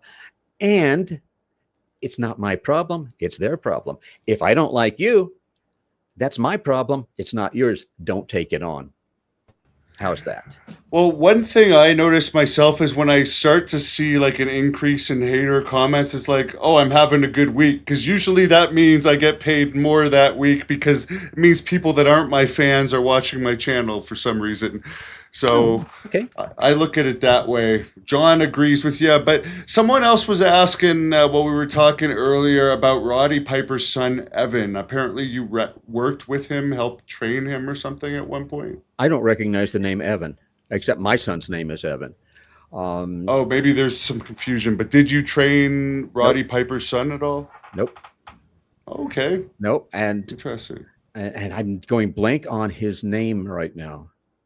I know him. I've met him several times. We've talked several times. Of course, I know Roddy's ex and his daughter. So that's all I have to tell you about that one. Is there a question you have asked me where I did not do a sufficient answer, or where I started to answer and you interrupt? I mean, someone interrupted with something otherwise, and we didn't get to finish that particular point. I did want to ask you earlier when we were talking about titles, what is the most significant title to you personally that you won in your career? Well, I guess the biggest, most prestigious one would be the Americas Tag Team Championship with John Tolos. Looking back on it, it's like, wow, that's something impressive. That's for half of the planet. One of the most important to me was the Pensacola City Title Championship, which was a big trophy. So Pensacola was great. That was working out of the Mobile territory. And I had three. Louis Tillett, right? Louis was in there for a while. Yeah. And wait, Louis was, I don't think he was there when I was there. He was in Los Angeles for a while, but that's been a long while ago. As far as that territory, why did everyone like it? You never hear many people say anything bad about the Pensacola territory. Brilliant talent, some of the greatest professional wrestlers in the world. Short trips, beautiful weather. I would get up in the morning. I would do a 6-mile run on the beach. I would go to the gym. I would do that. I would take my what do you call that? Like 6-man raft thing. And I would get my oars and I would go out, get my breakfast and go out in the ocean and drop the anchor and just work on the tan. And I wouldn't have to leave sometimes till like 4 p.m. to get to the matches. I mean, obviously we're working at Pensacola Arena, and that's, what was that, 15 minutes away? No, not even that, probably. And Mobile, 65 miles away, so less than an hour. Dothan, Alabama. All of these different trips were short trips and beautiful, the most amazing white sand beaches. I had 3 different homes on the ocean at Pensacola Beach. I had a penthouse or townhouse, I guess it would be townhouse. Yeah. So upstairs, oh, beautiful. We're directly on the ocean. So the ocean, when you come in, you're tired. The ocean puts you to sleep. Downstairs, on a particularly high tide, the water would actually touch the front door. I had a home there on Via de Luna, right on the ocean. That was beautiful. I've got some pictures of that somewhere, and I'm doing a book right now, and I will have some in there. And it was just a great place to be. I didn't want to leave there. It was the only time I thought about, well, I've always been a bad guy. I'm a natural heel. I'm a lifelong heel, but could I consider anything else to extend my stay here? But I was there for quite a while. Was the Fullers involved in it at all at that time? Seems like the Fullers were Tennessee. Right. So yeah. It was Lee Fields, Rocky McGuire. Those were the promoters. Rocky would handle the eastern portions, and Lee would handle like Mobile and stuff like that. We would do little, what we would call spot shows, little places, big buildings, but in the middle of nowhere, where, I don't know, maybe the population is 3,000 in that particular little village. And we would sell them out. People would come from 50, 60, 70 miles away. Just amazing. I'll give you, put this in perspective with the guys today. Certainly those working independent little shows. I remember going to a particular town first time, went to the building, looked out, and saw how few people were there. And I had already started getting dressed, but I went over to the promoter and I said, "We're not going to run, are we?" He says, "What do you mean?" I said, "There's only like 700 people out there." True story. I did not think they would run for such a small crowd. So I've been lucky in my career that I worked all major arenas and things like that. Cow Palace, we would sell it out all the time. Of course, the Omni in Atlanta and all the other things that we've mentioned, just sell them all out. I remember when I first went to Minneapolis, one of my first matches out of Minneapolis was Green Bay, Wisconsin. So I looked at the map and I saw I could go through a little national park and it was a direct shot. I said, well, that'll be good. So, and it was a long drive. But during that time through the national park, and it was snowing and it was a blizzard type thing. Oh, we just finished a blizzard and there was supposed to be more bad weather coming. But there, through the national park, there was only one set of tracks, and those were the tire tracks that I made on my way over. When I was there in Green Bay, I knew, because the weather kept getting worse and worse and worse. And I said, okay, great. Now we have a blizzard. There's not going to be a single person out there. Maybe we'll be lucky to have like 50, 60 people. They're going to cancel this thing. This is a huge arena. And when I, of course, go into the wrestler's entrance and I don't see the people for a while. And then when I finally looked out, it was a total sellout.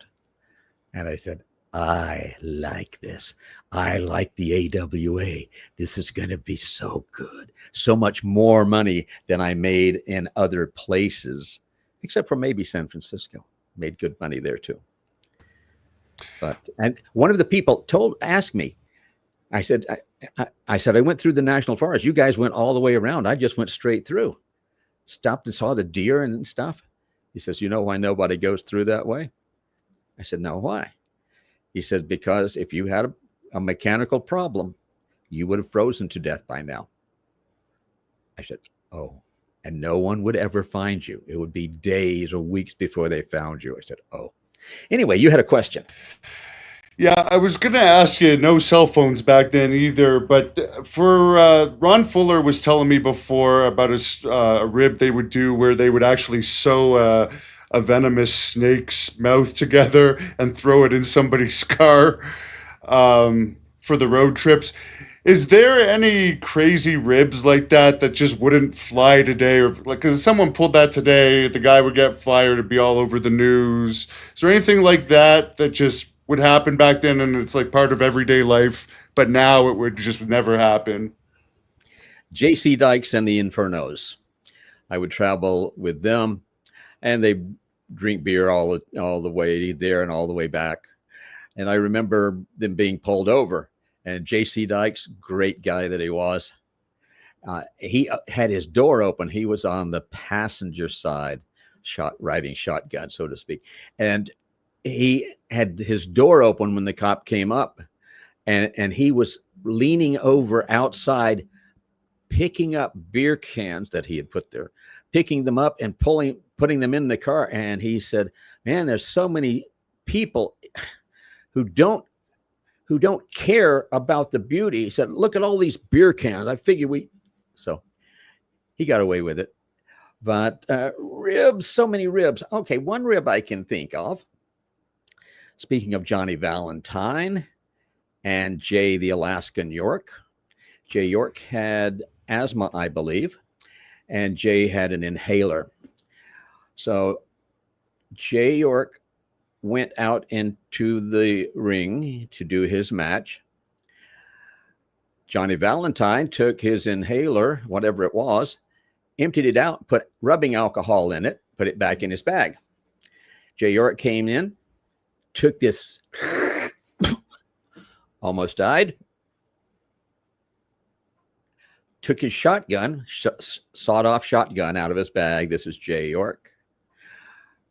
When Johnny Valentine got up to walk out, Jay York shot a big hole in his bag. Johnny just kept walking. So that was a pretty interesting rib, I guess. That's sort of an extreme. But who was it? Oh, my gosh. Is it true someone peed on Johnny Valentine after he was in the wheelchair and he fell out of the wheelchair and somebody urinated on him as revenge for a rib he had pulled before? I've never heard of that, but I would think he would probably have snatched them and hurt them at that point if his arms were still working. And is it true for Valentine he really liked pooing in people's stuff and he had some ability to like make it look like ice cream almost, like he could make it swirl to a perfect swirl like an ice cream cone? It's interesting the things that you bring up, and I don't know about these things. I have never heard that. It's in Flair's book, I think. Oh. Yeah. Yeah. But that's the mid-Atlantic territory, so I know you didn't spend quite as much time there. Paul wants to know about the Florida territory, which I don't know if you were in the Florida territory or not. I was. I did not spend a lot of time there, but I started out in Florida. Got a story about someone whose name you would not know. So let's switch that to a different question, because I don't really think I have enough information to do that. Chris Colt. Yeah. Did I ever work with Chris Colt? I remember him. Did he work under a different name also? Yes. Several. Was it Chris who was flying the aircraft that killed Bobby Shane? No, that's Buddy Colt. Buddy Colt. Thank you. Yeah, no, Chris Colt was the gay porn star. No, I don't know him. Probably for the best, because he died, I think, in San Francisco. He had a heroin addiction, I believe, and it ruined him. He's had like 15 different names, which I won't waste our time going through them. But someone wanted me to ask you earlier, when you're talking about something else, who the toughest like wrestlers are. Could you name like the top 5 in your book? I know you're going to be one of them, but who is? No, I'm not one of them. I can take care of myself, but I am minuscule compared with some of the best of the best. Let's see who I can think of. Harley Race, of course. I'm thinking of the people, if I'm in a fight, who I want to watch my back or who I want to be by my side. Harley Race, tough guy. Professor Tora Tanaka, 10th degree black belt Grand Master. He and I had a self-defense school, and Sly Stallone was one of the students. It was private, and we called it an accelerated self-defense school, because there are people like Sly who did not want to spend years learning katas and everything and then get a black belt. And he said, basically, like so many other people, he says, what do I do if someone grabs me like this? This is what you do. Let's practice it. I'll grab you. Boom. So toughest guy is tough. Lou Thesz, of course. I wrestled Lou Thesz. That was great. I was just a young punk, and he was pretty much close to retirement. But I knew his reputation had preceded him, and I knew he was one of the greatest in the world, and I knew that he could handle himself against probably anybody. And I was a little concerned about that match. But as soon as I saw the ring, it's like, even that early in my career, that ring is home. That ring is sacred ground. And when I'm in my home, it's okay. And we had great matches, Lou Thesz and myself. Mr. Wrestling number 2 also had that same kind of a reputation. That was Johnny Walker. And I wrestled him many times. wonderful. I never really had a problem with anyone trying to hurt me. I've been hurt a bunch of times, but the people with the reputation of hurting people deliberately, I don't think it happened with me because I had respect for the business. I had respect for people. I have respect for anyone who has the courage, the intestinal fortitude, the ability to step into that squared circle, because that's a very, very rare. Now, of course, it's a lot easier than it ever was. And now basically people have money and there are promoters and people who run schools who will say, okay, you give me this many thousands of dollars and you go to the school for this amount of time and promise me you're going to keep going for the next 2 years and I'll give you an opening shot. Really? Is that good for business? No, that's not good for business if this person isn't really, really good. What else? What do you think of promoters? Like, a lot of people will say one of the issues with AEW is Tony Khan basically booking for his own taste. Speaking of people with money, like, he doesn't necessarily have to draw a crowd anymore, like, based on his dad being a billionaire, and they don't make money like off of a house. So he basically books for like his own taste. Did that happen as much in the older days, or would promoters be more open to actually what like a wider range of the public wants to see? Successful promoters understand that it's a business and they're going to give you what you want to see, or they're going to give you something that, or they're going to take it away from you. Like, you want to go see this bad guy get beaten, but the bad guy just barely triumphs by doing something really nasty so that they bring it back again. Programs can go 6 months, a year and a half, a couple of years. You can work a program for a very long period of time. It's all business. If I'm a promoter, I may like someone more than someone else, but me liking someone, it's just like, okay, let's put it in the entertainment industry. I have a lot of friends who are producers, directors, actors, just like a lot of friends who are professional wrestlers, some of the best ever in the business. In the acting business, I may say, here's my friend Charlie, and Charlie is a good buddy, and I should put him in this particular role. But Charlie's mediocre at best, and sometimes he doesn't show up on time. He's never going to be in that role. This is business. This is way beyond friendship. Friendship should have nothing to do. If I have someone who is incredibly talented, draws fantastic amounts of money, and I can add to that, and that person's my very good friend, fantastic. But if I have someone who I put on the main event because, like promoters will put their sons on, okay, and the son really should not be in the business at all, okay, and it's not as believable, okay. No, we go with things that are going to draw money, and that's how a good promoter works. Yes, there are people who get to the point that I heard that Vince McMahon at one point, he says, I'm booking now for my own taste. I'm booking what I want to see. I don't care about anybody else. I got all this money. I can do whatever I want. I'm going to do it the way I want to do it. Okay.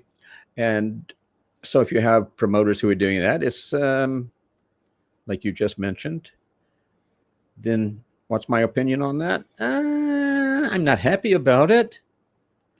And if it hurts the business, then I'm against it. If it helps the business, I'm for it. If it's neutral and it doesn't hurt, that's okay. It's just like if I enter into a deal with you.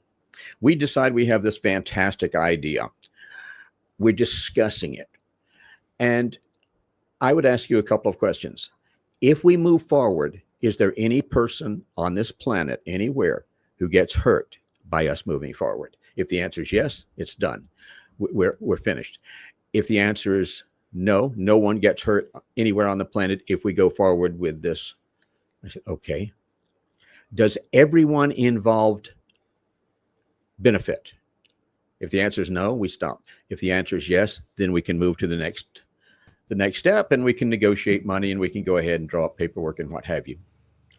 Yeah, and the one thing I will say, well, it's AEW for instance, well, it's more jobs, but in a way, if they do some of this goofy stuff that makes your everyday person say, oh God, wrestling is stupid, it hurts like the indies. Because I remember one of the last indie shows I promoted, I'm putting up posters and the people in the shops are like, oh, did you see that viral video of the guy grabbing the other guy's dick online? Back, this was around the time of Joey Ryan being popular. Yeah. And it's like people just associate wrestling with the stupid stuff. So I don't know if it's always, if just because there's lots of jobs, if stuff gets too goofy, if it's still good all around for the business. Because a lot of people will say the Orange Cassidy stuff is very phony looking, but yeah. Here's what I like to have happen. If I'm in the ring, and yes, I continue to get in the ring every once in a while.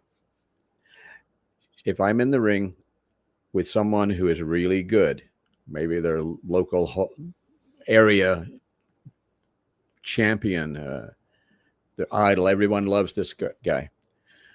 I want the people in the dressing rooms. I figure they're all going to come out and watch anyway. I want them to think that I am seriously hurting this person.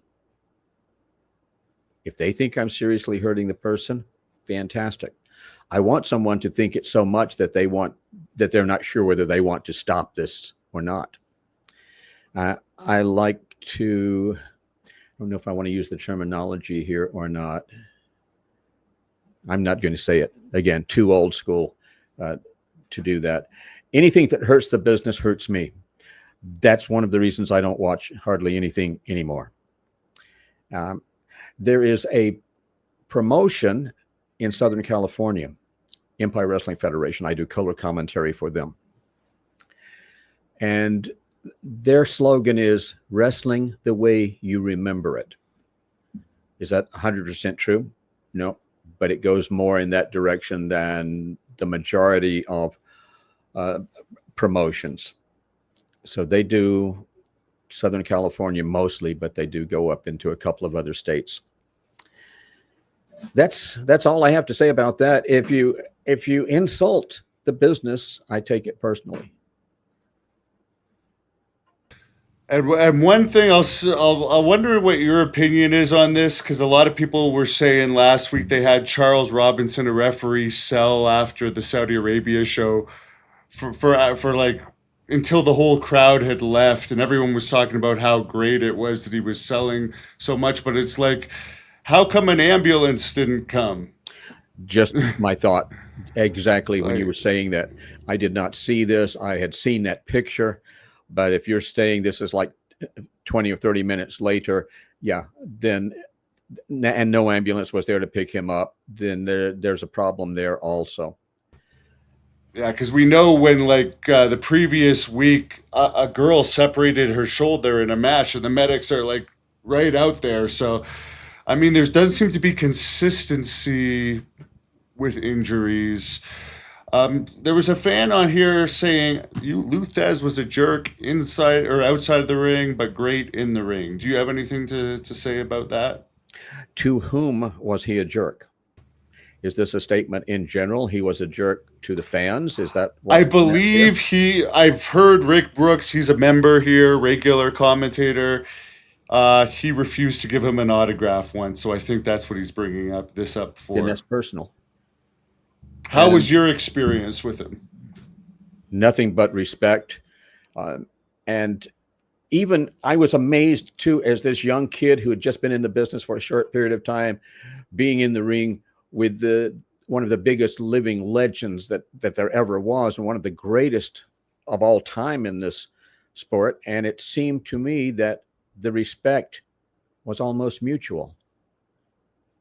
He respected me because I respected him, and I respected the business.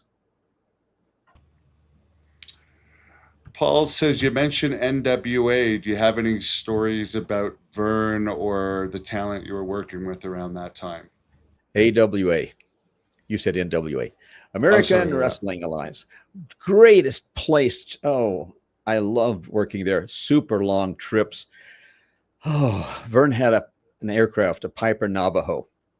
He owned it. He had a pilot who flew the guys, the main top stars at least, flew them from town to town because it was such otherwise they'd be in the car like almost consistently.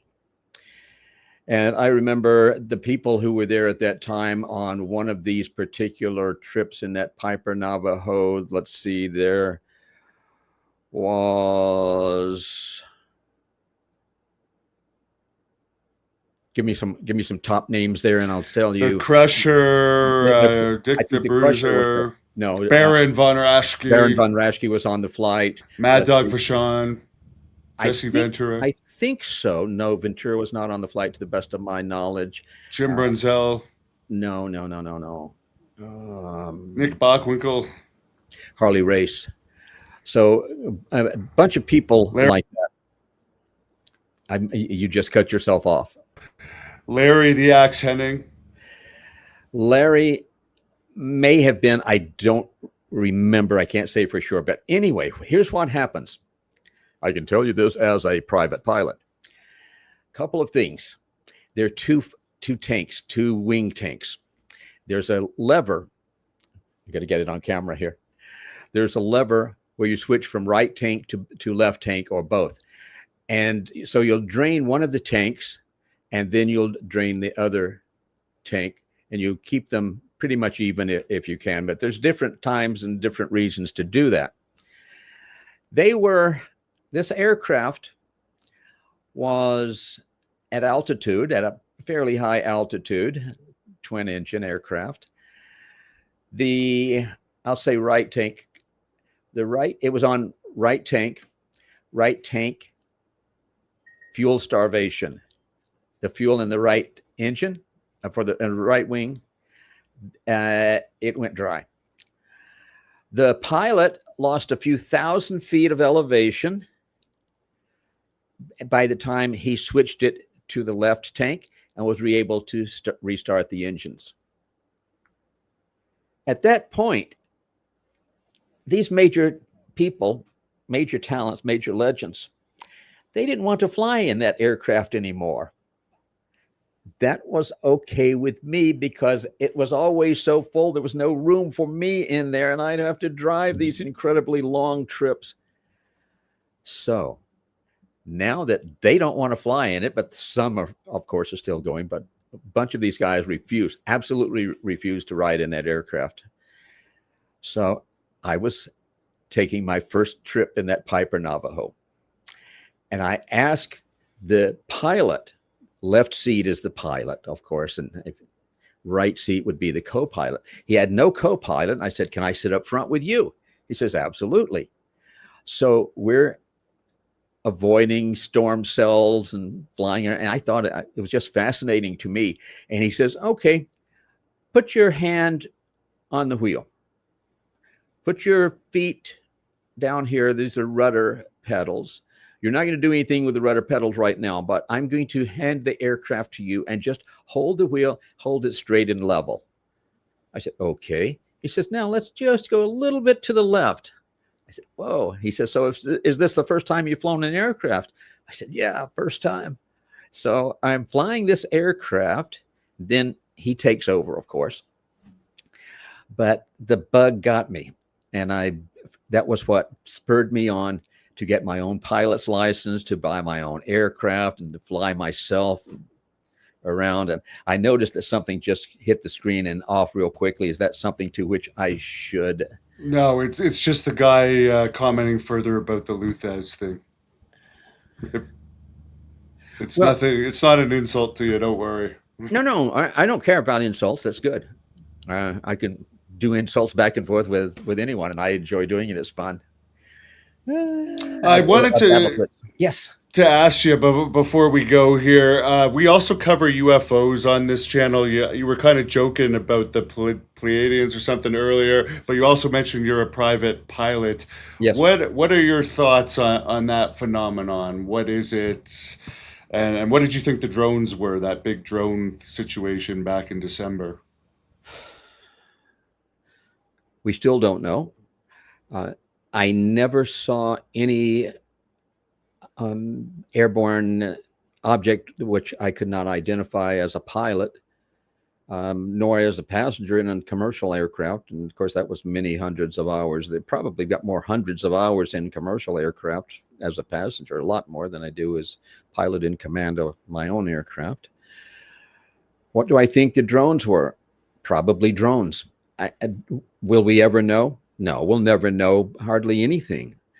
And that's okay.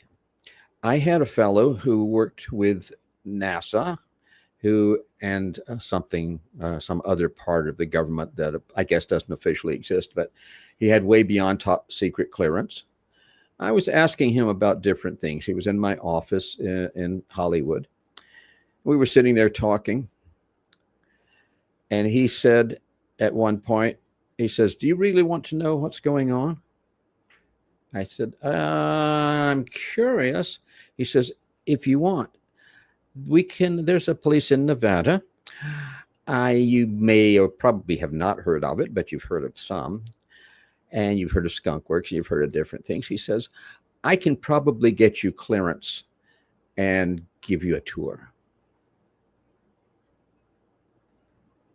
I said, "Thank you. No, thank you. I don't want to. I know too much already. I know about the Aurora project that goes around the planet in 2 hours, the elongated triangular aircraft that officially does not exist, but it's been decommissioned because we're so much further ahead than anybody knows. You figure what's going to be here in 100 years, it's already here. And if I accept your invitation and I go visit this particular underground place, then I will have information. I will know information that some people would consider my knowing it to be a threat. I don't want to be a threat to anybody else. I would really rather be okay with my ignorance of it." So that's, although I would like to know, there's going to be more misinformation than there is real information. Everything is manipulation.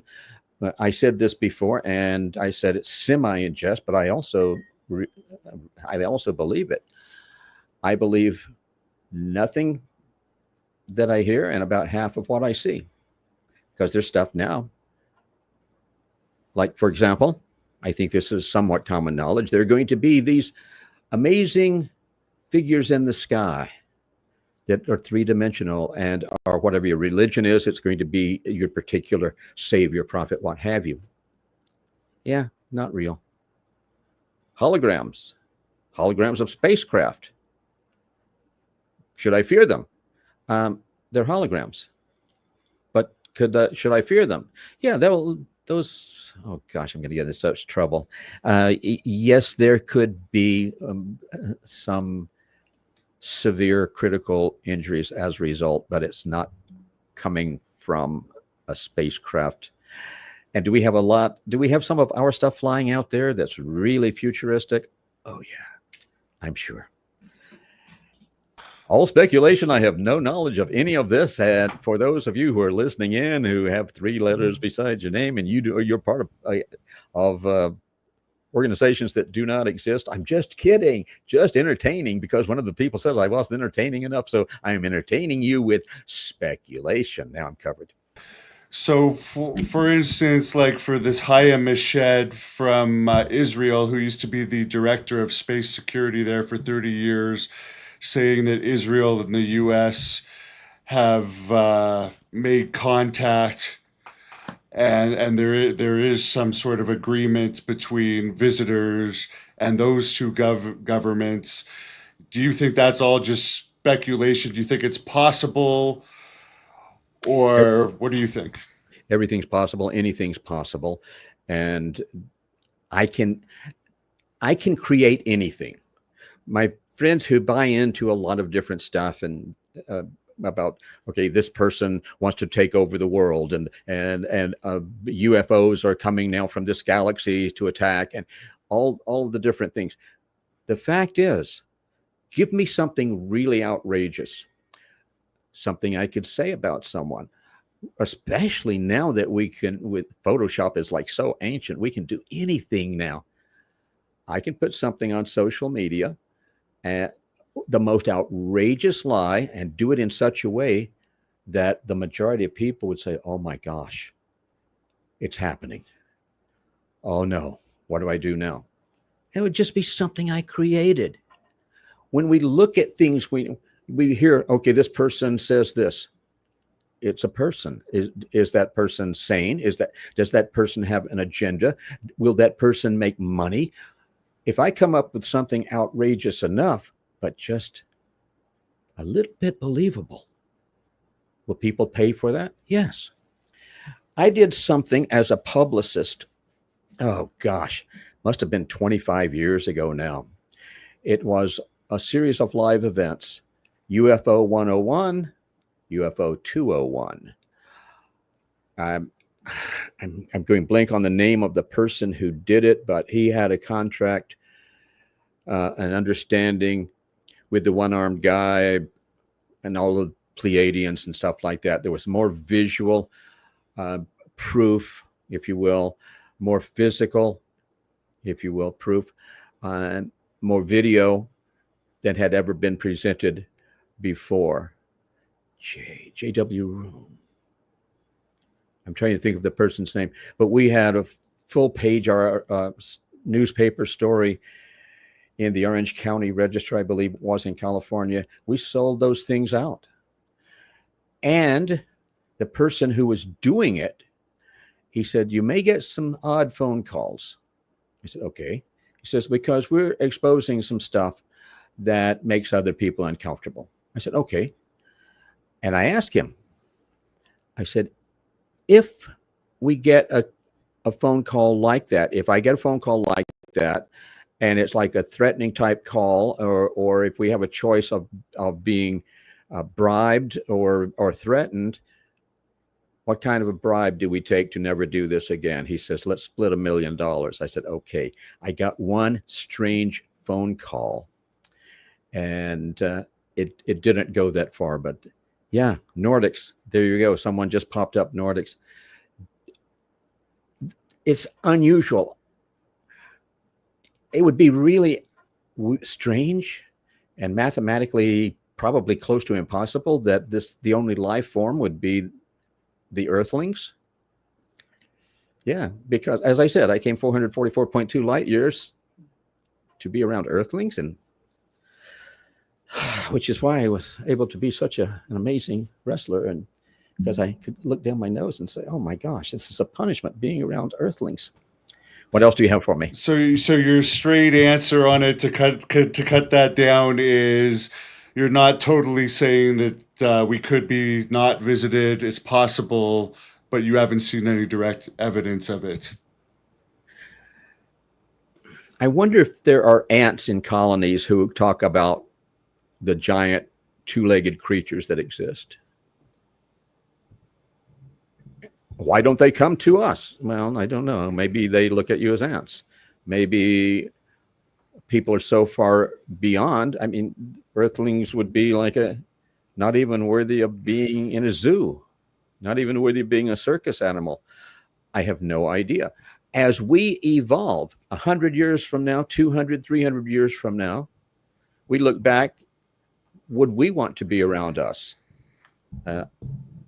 I don't know. I don't know where things are heading. So maybe the word agnostic would fit in this position to answer your question. Do I believe in the moon landings? Okay, same thing. That was an interesting situation. Moon landings. I'm going to go back to other life forms and flying objects, beam ships, as we used to call them. I don't believe and I don't disbelieve. I'm certainly open. If you said there's nothing out there except Earthlings, I would say that's illogical.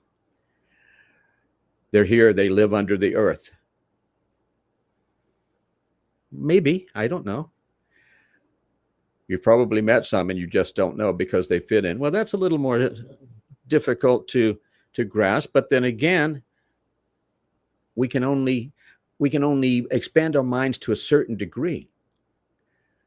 which is another philosophy that if the reason that people have a lifespan of whatever it is, 80 years, whatever it is right now in this country, is because if we live for 1,000 years, we would figure out creation. We would figure out too many things. We would learn too much. I Yeah, don't know. supposedly it's 74. So, because someone the other day said Ric Flair's 76, he's already 2 years above I the think average. I think just like several of the other people, like I would never say Hulk Hogan, or other people who say they were born in a certain year. I think if you go back and you really research that, I have a friend who says she and Hogan and Vince McMahon are exactly the same age, but one of them is now a lot younger. Not that I would ever do anything like that, July 12th, 1973. Do you think Vince McMahon is going to come back and work with a wrestling promotion? Because it seems like all of this is dying down, all the heat, and my guess is it might go back to arbitration and just go away. But I guess time will tell. But it's seeming more and more unlikely that this is going to turn into like a public lawsuit with him and Janelle Grant. Well, Vince has faced a lot of legal challenges, and he's won. He's like a little bit like the Teflon Don. He's sort of like Gene LeBell, if we know the Gene LeBell story. You haven't told us the Gene LeBell story, so maybe that'd be a good one to close off with, because I love him. Well, do you have one involving Piper in him? Because I've heard Piper tell the story where he made Piper puke up blueberry pie or something. So maybe a story of him stretching somebody, maybe. Gene LeBell, one of the toughest people on the planet. When he was in his 80s, there was a newspaper front page story, and then it continued on later in the newspaper. And it said, Gene LeBell, toughest man alive, ? And that was a serious statement. Gene LeBell had the ability to hurt people. He'd like to let people know that he could hurt them, but he would stop short of hurting them. That's why Sly Stallone switched the story in Paradise Alley. It used to be Hell's Kitchen. We switched that. I think I told that story the last time. There used to be always a doctor at ringside, Dr. Bernard Schwartz for the Olympic Auditorium. Whenever I wrestled Gene LeBell, I would make it a point to find, as soon as I found out, I would make it a point to go find Dr. Schwartz. And I told him, I said, if he puts me out, stay there, watch me, come to me, make sure I'm okay. Because with Gene LeBell and his sleeper, I never really knew. I said, if he decides he wants to do it, he'll put me out. If he puts me out for too long, I need that blood to go to my brain so I don't become like a little goofy. Let's see what else. Gene LeBell was involved. That's not the right word either. He was in court because there was a dead body that was in the trunk of his car, and there are those who said that Gene did it and things like that. And he was like the Teflon Don in court. And there was one point in this trial.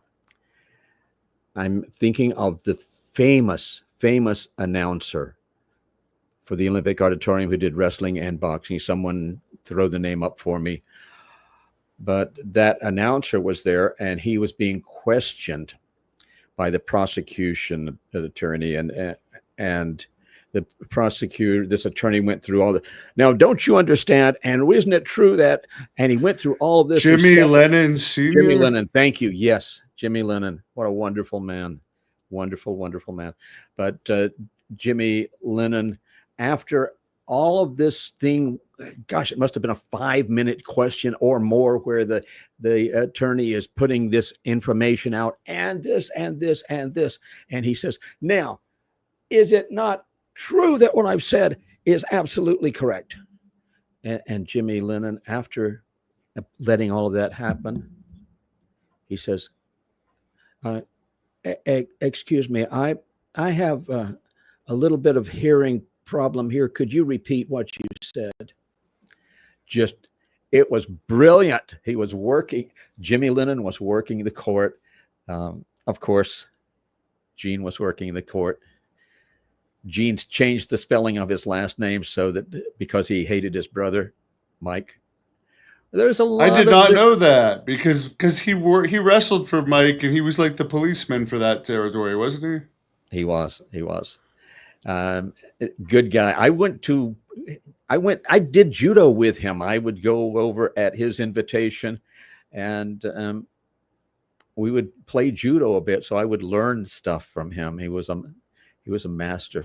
Is the Bruce Lee story true that they actually reenacted it in a Quentin Tarantino movie with Brad Pitt and Leonardo DiCaprio? The Gene LeBell supposedly put Bruce Lee in his place. I don't know, but I know he did Steven Seagal. Did we talk about that story before? No, but there's a rumor that it was Kurt Hennig that did that. Was it actually Gene LeBell? Gene LeBell. No, let's hear. Okay. Gene LeBell's working with Steven Seagal. There are those who look at martial artists and say, true martial artists, they understand it as 1/3 physical, 1/3 mental, 1/3 spiritual. So, and there are those who said that Seagal missed 1/3 of it. Seagal was on a movie set. Gene LeBell is the stunt coordinator. Seagal is, according to Gene, deliberately hurting the stunt guys. Gene went over to Seagal and he says, "Hey, quit hurting my stunt guys." Seagal says, "What are you going to do about it, old man?" Gene LeBell put him to sleep right in the center, right there. Just let him lay there or lie there, which is correct. Let him lie there. So that's the story. That's what I've always heard. That's the story, the way it came from Gene LeBell. And do you recall the movie? I have no idea what it was. It's been a while ago, quite a while ago. Do you have a last burning question? Well, let's get one last question here. Andre the Giant, you told us a story about him pantsing you, I think, the last interview. Do you have anything else you could share about Andre the Giant? No, but that was Pat Patterson with him right there, was it? Yeah, good picture. Yeah. I miss Pat. I miss Andre too. I miss so many people. But Pat was a great guy. And I think I told you before, Pat introduced me to some people, greatest compliment of my life. Introduced me to some people in the wrestling business whom I had not met before. And he says, "Guys, this is Rock Riddle, wrestling's original Mr. Wonderful. I had some of the best matches of my career with this man." And I waited for the punchline and there was no punchline. And then it's like, okay, I need something where I can hold on because that is just an overwhelmingly wonderful compliment. So he made my day and my week and my month and my year and something I would remember the rest of my life. And I told him that. And he says, "Yeah, well, I don't have to say anything if I don't want to. I only say it because it's true."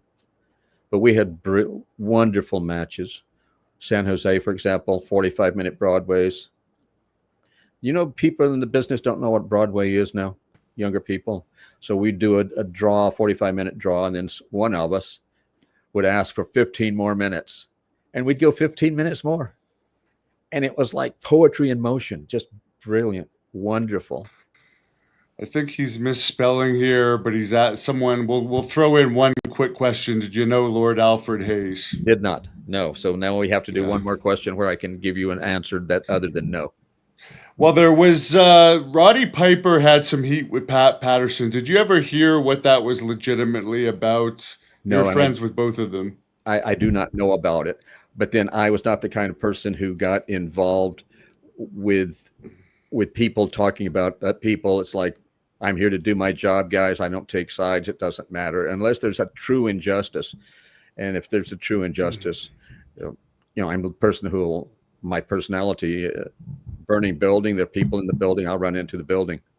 I hear gunfire, I'll run toward gunfire. I mean, that's just, may not be the smartest thing, but if there's a situation where there's a true injustice, and I know that one person is being hurt by the other, then I'll step in. But Did you know Buzz Sawyer? yes, but not well. Bobby Heenan. Bobby Heenan was a good longtime friend of mine, and I'll give you Bobby Heenan, a sad Bobby Heenan story. I had Bobby Heenan's card with his home phone number in my wallet for many, many years, and he would call me occasionally, and he called me when after Rick Rude died, for example, and he wanted to talk about that, and he told me what he thought it was, and it was like a I don't remember the initials, but it's a 3-letter drug or nutritional thing, and he thought that was probably why he died. And GHB? Probably GHB, something like that. And he asked me about the entertainment industry. He says, "Can you, if I decide to get into the business, can you help me?" And I said, "Of course, I help Tanaka. I'm certainly be more than willing to help you." I was, I think, in Vegas at the CAC, caulifloweralleyclub.org, caulifloweralleyclub.org. Get there. It's only, it's next month, guys. Look it up. Come out. Get there a day early. Come see the professional wrestling. I will be a part of that. Not in the ring. Well, in the ring, but not in tights. That's my thought right now. Where can they follow you if they want to know all your updates? You're on Facebook? Yeah. Just Google me. You'll find me. And I haven't done a lot of updates on the Triple R Rock Riddle's Reality. That's a YouTube channel. I will be doing some updates on that over the next few weeks. I've just been incredibly busy. I just got back into town. I got here just in time. I had committed to doing this at 2:00 Pacific time today. So just got here barely in time to fiddle around and get the cameras up, get the lights on and things like that. You got a blog too, by the way, rockriddle.info/blog, if people want to search that up. You might not even be aware of it. It's just I haven't done anything to rockriddle.info for such a period of time. That needs to be caught up too. I'm working on the book, of course, my autobiography, Blatantly, Brutally Honest. And then a lot of these things come out where you're asking me. I have a hesitation to saying something because I've always been a pretty private kind of a guy. I never met a camera or microphone I didn't like, and I've always been a private kind of a person. So now things that I would normally not talk about, I'm more open to talking about them because they're going to be in the book. And now it's just taking that, gosh, probably 1,500 plus pages now, narrowing it down to about 800 pages, getting that book put together and getting it out there. And I know people have been waiting for a few years. That it's like things, if you don't make them a true priority, life has a habit of getting in the way and your goals get pushed back for and more. The book will be out though. And maybe we'll do a different show. When the book is out, you'll know. There'll be a lot of publicity about it. Very good. Well, definitely want to have you back on at that time. So I'll stay in touch. Really appreciate you coming on. I'll let you close this off with whatever you want to let the fans know. God bless you. Thank you very much. There's only one person who can stop you from achieving everything you say you want in life, and that is you. Don't let yourself stop you. Do not live your life for other people's expectations. That's the same as you and I going into a really wonderful restaurant and having the server eat our meals. Doesn't make a lot of sense. Yes, you can have it all. Your limitations are only those you impose upon yourself. Every day above ground is a good day. Every day above ground is a good day. Every day at the end of the day, there's something that I do. And if you'd like to steal this, make it your own. It will be a gift from me, and I think a wonderful gift, but depends on you. If I offer you a gift and you don't accept it, then who does the gift belong to? It still belongs to me. If I offer you an insult and you don't accept the insult, who does the insult belong to? It still belongs to me. If I don't like you, whose problem is it? Like I said before, it's my problem, not yours. Don't take it on. Okay, so I'll give you the 10. I'll come back to the 10 most powerful 2-letter words in the English language. If it is to be, it is up to me. Limitations are where you set them. What you think of me is none of my business. And every day, at the end of the day, this is what I do. You thought I wasn't going to tell you, didn't you? At the end of the day, just before as my head is hitting the pillow, I look back on that day and I replay it in my mind. And I make it into like a painting. I look at the day as a painting. It may not be a masterpiece, but it's the painting that I made. And I'm proud of that. And I know tomorrow I'm going to be proud of that day too. Doesn't mean there aren't mistakes, because the most brilliant artwork is computers cannot create works of art. Why? Because they're mathematically perfect. The greatest works of art are not perfect. The imperfection is part of their perfection. Failure is a part of success. Those are a few little things I thought I could tell you that maybe one of you needed to hear that. Every day above ground is a good day. So if you think you're having a bad day, I promise you there are tens of thousands of people having worse days. And if you're above ground, be happy. That's it.